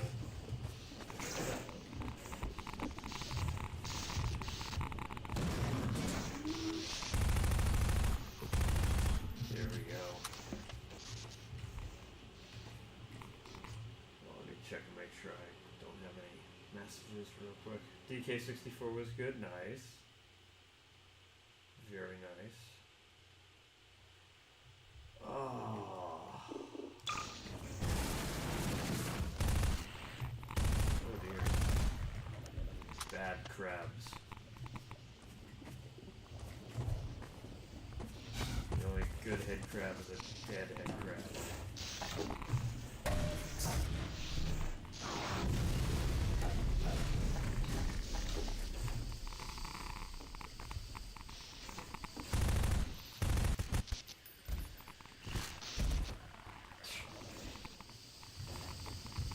That was so good.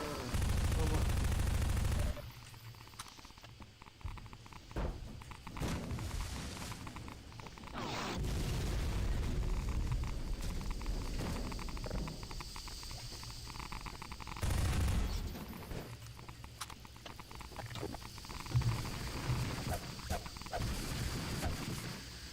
There we go. Gotcha. Airboat time. Airboat intro. This is where the player gets the first vehicle of the game, the airboat. We wanted to create a safe space for players to practice driving the airboat for as long as they wanted before moving on. The arena is sprinkled with opportunities for jumps and tricks, and we filled the arena with toxic slime to keep players in the airboat longer, while preventing them from leaving the vehicle behind and progressing forward on foot. Combinatorial shader explosion. Rendering became much more complex during Half-Life 2's development with the addition of hardware shaders, small bits of code controlling how each pixel on a surface should render. In 2003, shaders were far more limited than today. Half-Life 2 era shaders lacked conditionals and had severe code size restrictions. This meant no if-else branching logic to adjust based on different conditions, and no large shaders with broad feature sets. Also, compiling shaders as needed was just too slow to be useful, so we had to pre-compile them. To work within these limits, we had to compute every possible shader combination and store each one individually as its own shader. For example, if a shader affected a surface based on a single light source, we'd need another shader version for 2 lights, another for 3, and so on. And it was combinatorial. If that shader also supported a normal map, we'd need 2 versions per light, one with a normal map and one without. With features like texture blending, vertex tinting, specular highlights, alpha testing, and various other light types, directional point and spotlights, our shader count exploded. By release, we had thousands of individual shaders. Shortly after, we released Lost Coast, adding HDR support, which doubled the shader count again. Once compiling shaders on the local developer's machine started taking too long, we switched to distributing the shader compiles over the entire network using VMPI. We also had a dynamic shader compilation mode that was useful for developing shaders that gave fast turnaround at the expense of frame rate hitching when a shader had to be compiled.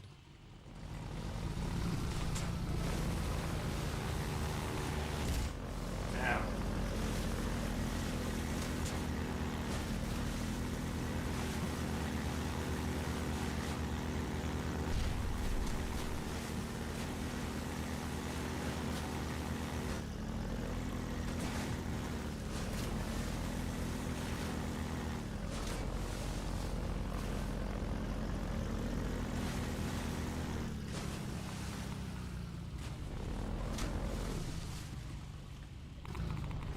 Fighting motion sickness. In early playtesting, many players developed motion sickness while driving the airboat. While trying to fix this, we discovered several factors that contributed to it. We found that reducing the intrusion of the airboat into the view helped, so we made several passes on the model to pare it back. Maintaining a consistent frame rate helped as well, so it was important to keep an eye on performance in these sections. However, the single most important factor was eliminating view roll to maintain a more stable horizon no matter what the airboat was doing. One of the programmers on the team was super prone to motion sickness, and they valiantly offered to playtest several times to test our progress towards a solution. I'm pretty sure they threw up at least once after playtesting, and their noble sacrifice was hugely appreciated.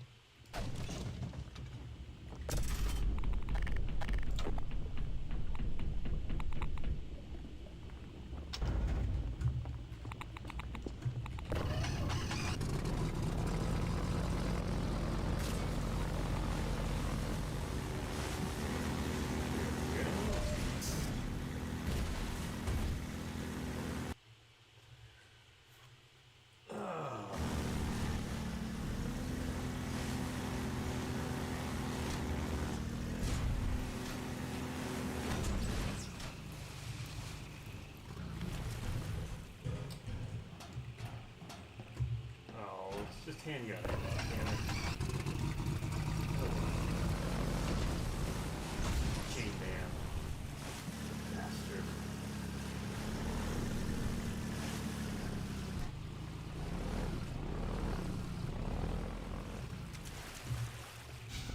There we go.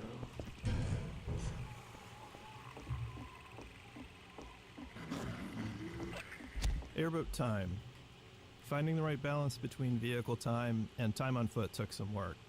Driving at full speed propelled players through the world quickly, and in early playtests we felt that players were missing out on exploring and taking in the game's detail. Exploration and world examination are core values of Half-Life, so we didn't want the vehicle to eliminate that. To address this, we added periodic spots where players could get out and explore small pockets of dense detail. Additionally, as the physics system evolved, we were learning new ways to use it. These spots off the airboat let us introduce an element of discovery around physics, like dropping crates into the water or combining barrels to raise a ramp. This gave players a chance to interact with water and physics in different ways.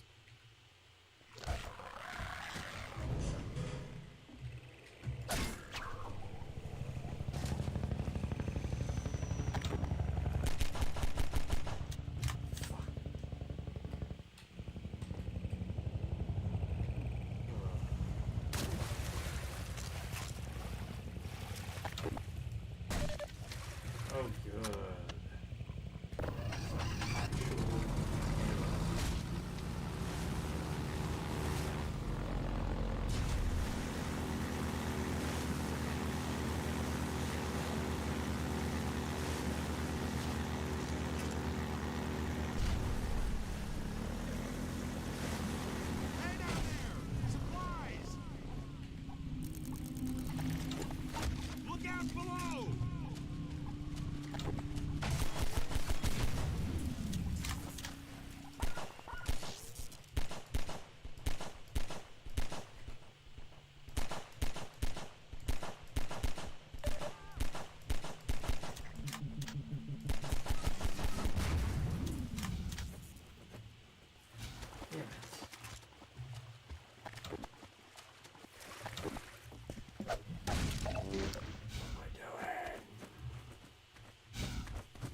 Still at this.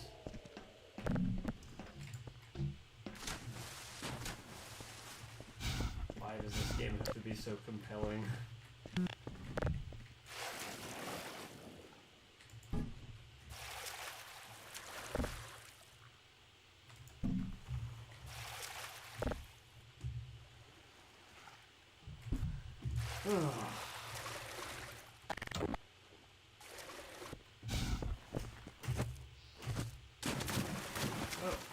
Floating supplies.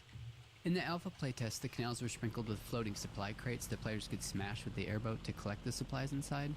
The mechanics were somewhat gamey, but helped keep the flow of the gameplay going, allowing the player to resupply on the go. To help make the premise more plausible, we wanted to tell the story of how the floating crates ended up so conveniently placed along the player's path. This scene of the citizens dropping supply crates helped sell that fiction, while also making the canals feel more alive. It also made players feel more heroic and important to be helped by so many supporting characters.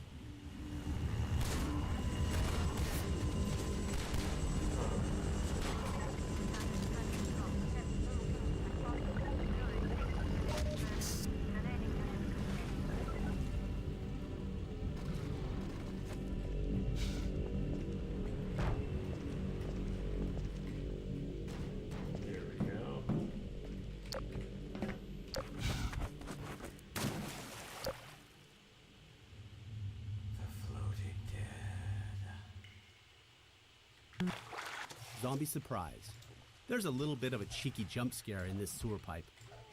Players wander in here, all focused and curious, and then an underwater zombie pops up, almost always scaring the pants off of playtesters. One fell completely out of their chair, and we marked that moment as a success. That's awesome. It definitely got me on my first playthroughs. Doo-doo water. Yep. Stagnant doo-doo water.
This is a good place to stop.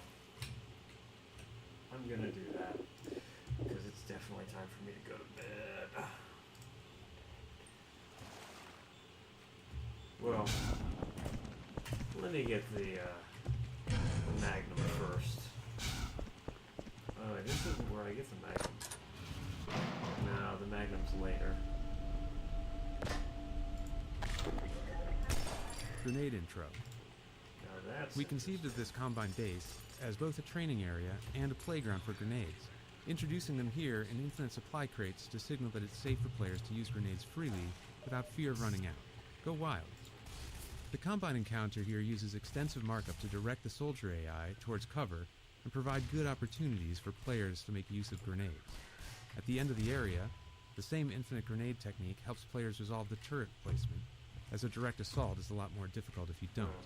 A bright red light and a particle trail were added to the grenades, making it significantly easier for players to follow their trajectory, whether they're throwing them or dodging one from a Combine soldier.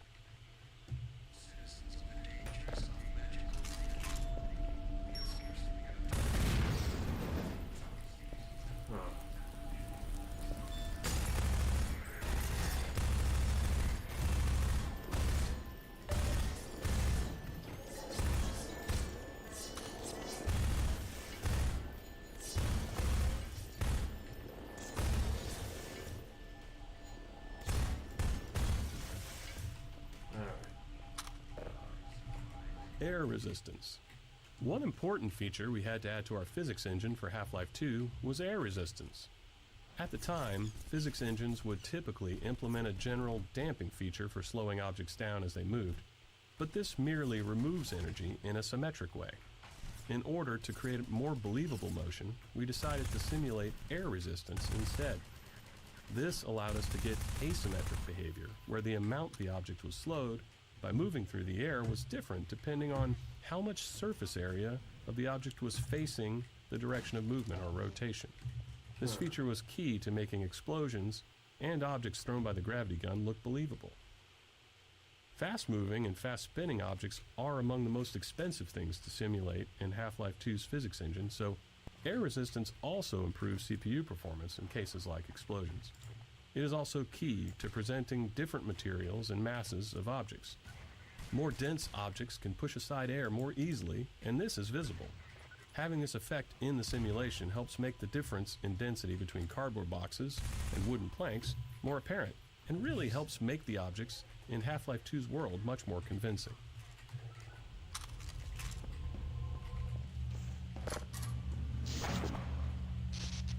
Puzzle layers. Because players are often totally unaware of the designer's intent, which we think is a good thing, they tend to respond in all kinds of surprising ways to our puzzles. Even seemingly simple puzzles can see countless failures along the way to success.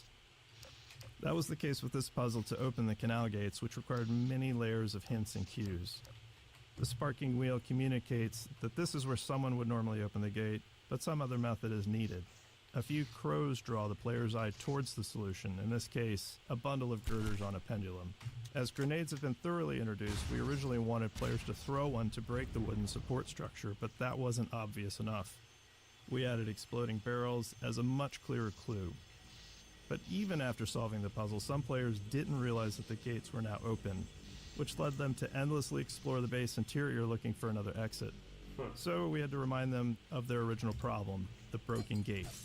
We added smoke, the alarm klaxon, and a spinning light, and it was then that we finally started seeing reliably good results in playtesting. Wow.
There we go. Everybody's dead now.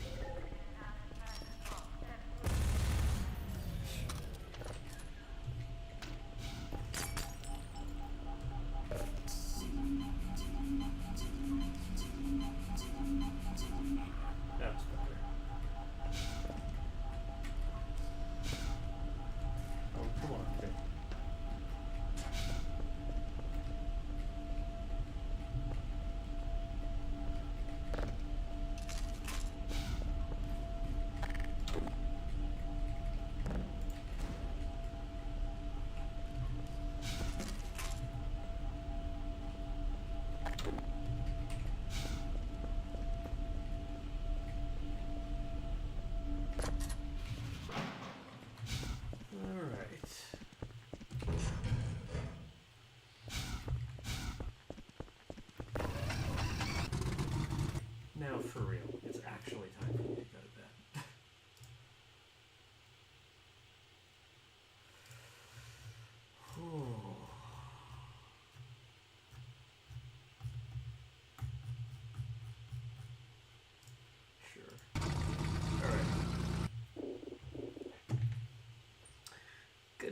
everybody. Thank you for hanging out. Russian Letters, Rabbit Dude, The Fellows You Hate, Jeff Seidel, Big Cheese, Cheater, I know has gone to bed, and so has Matthias. And who else was here? Was Web of Hope here? Web of Hope was. Good to see you, Web. Alright, everybody. Thanks for hanging out. This has been a fun one. I will see you in the future, but I really gotta go to bed, so adios, everybody. Good night.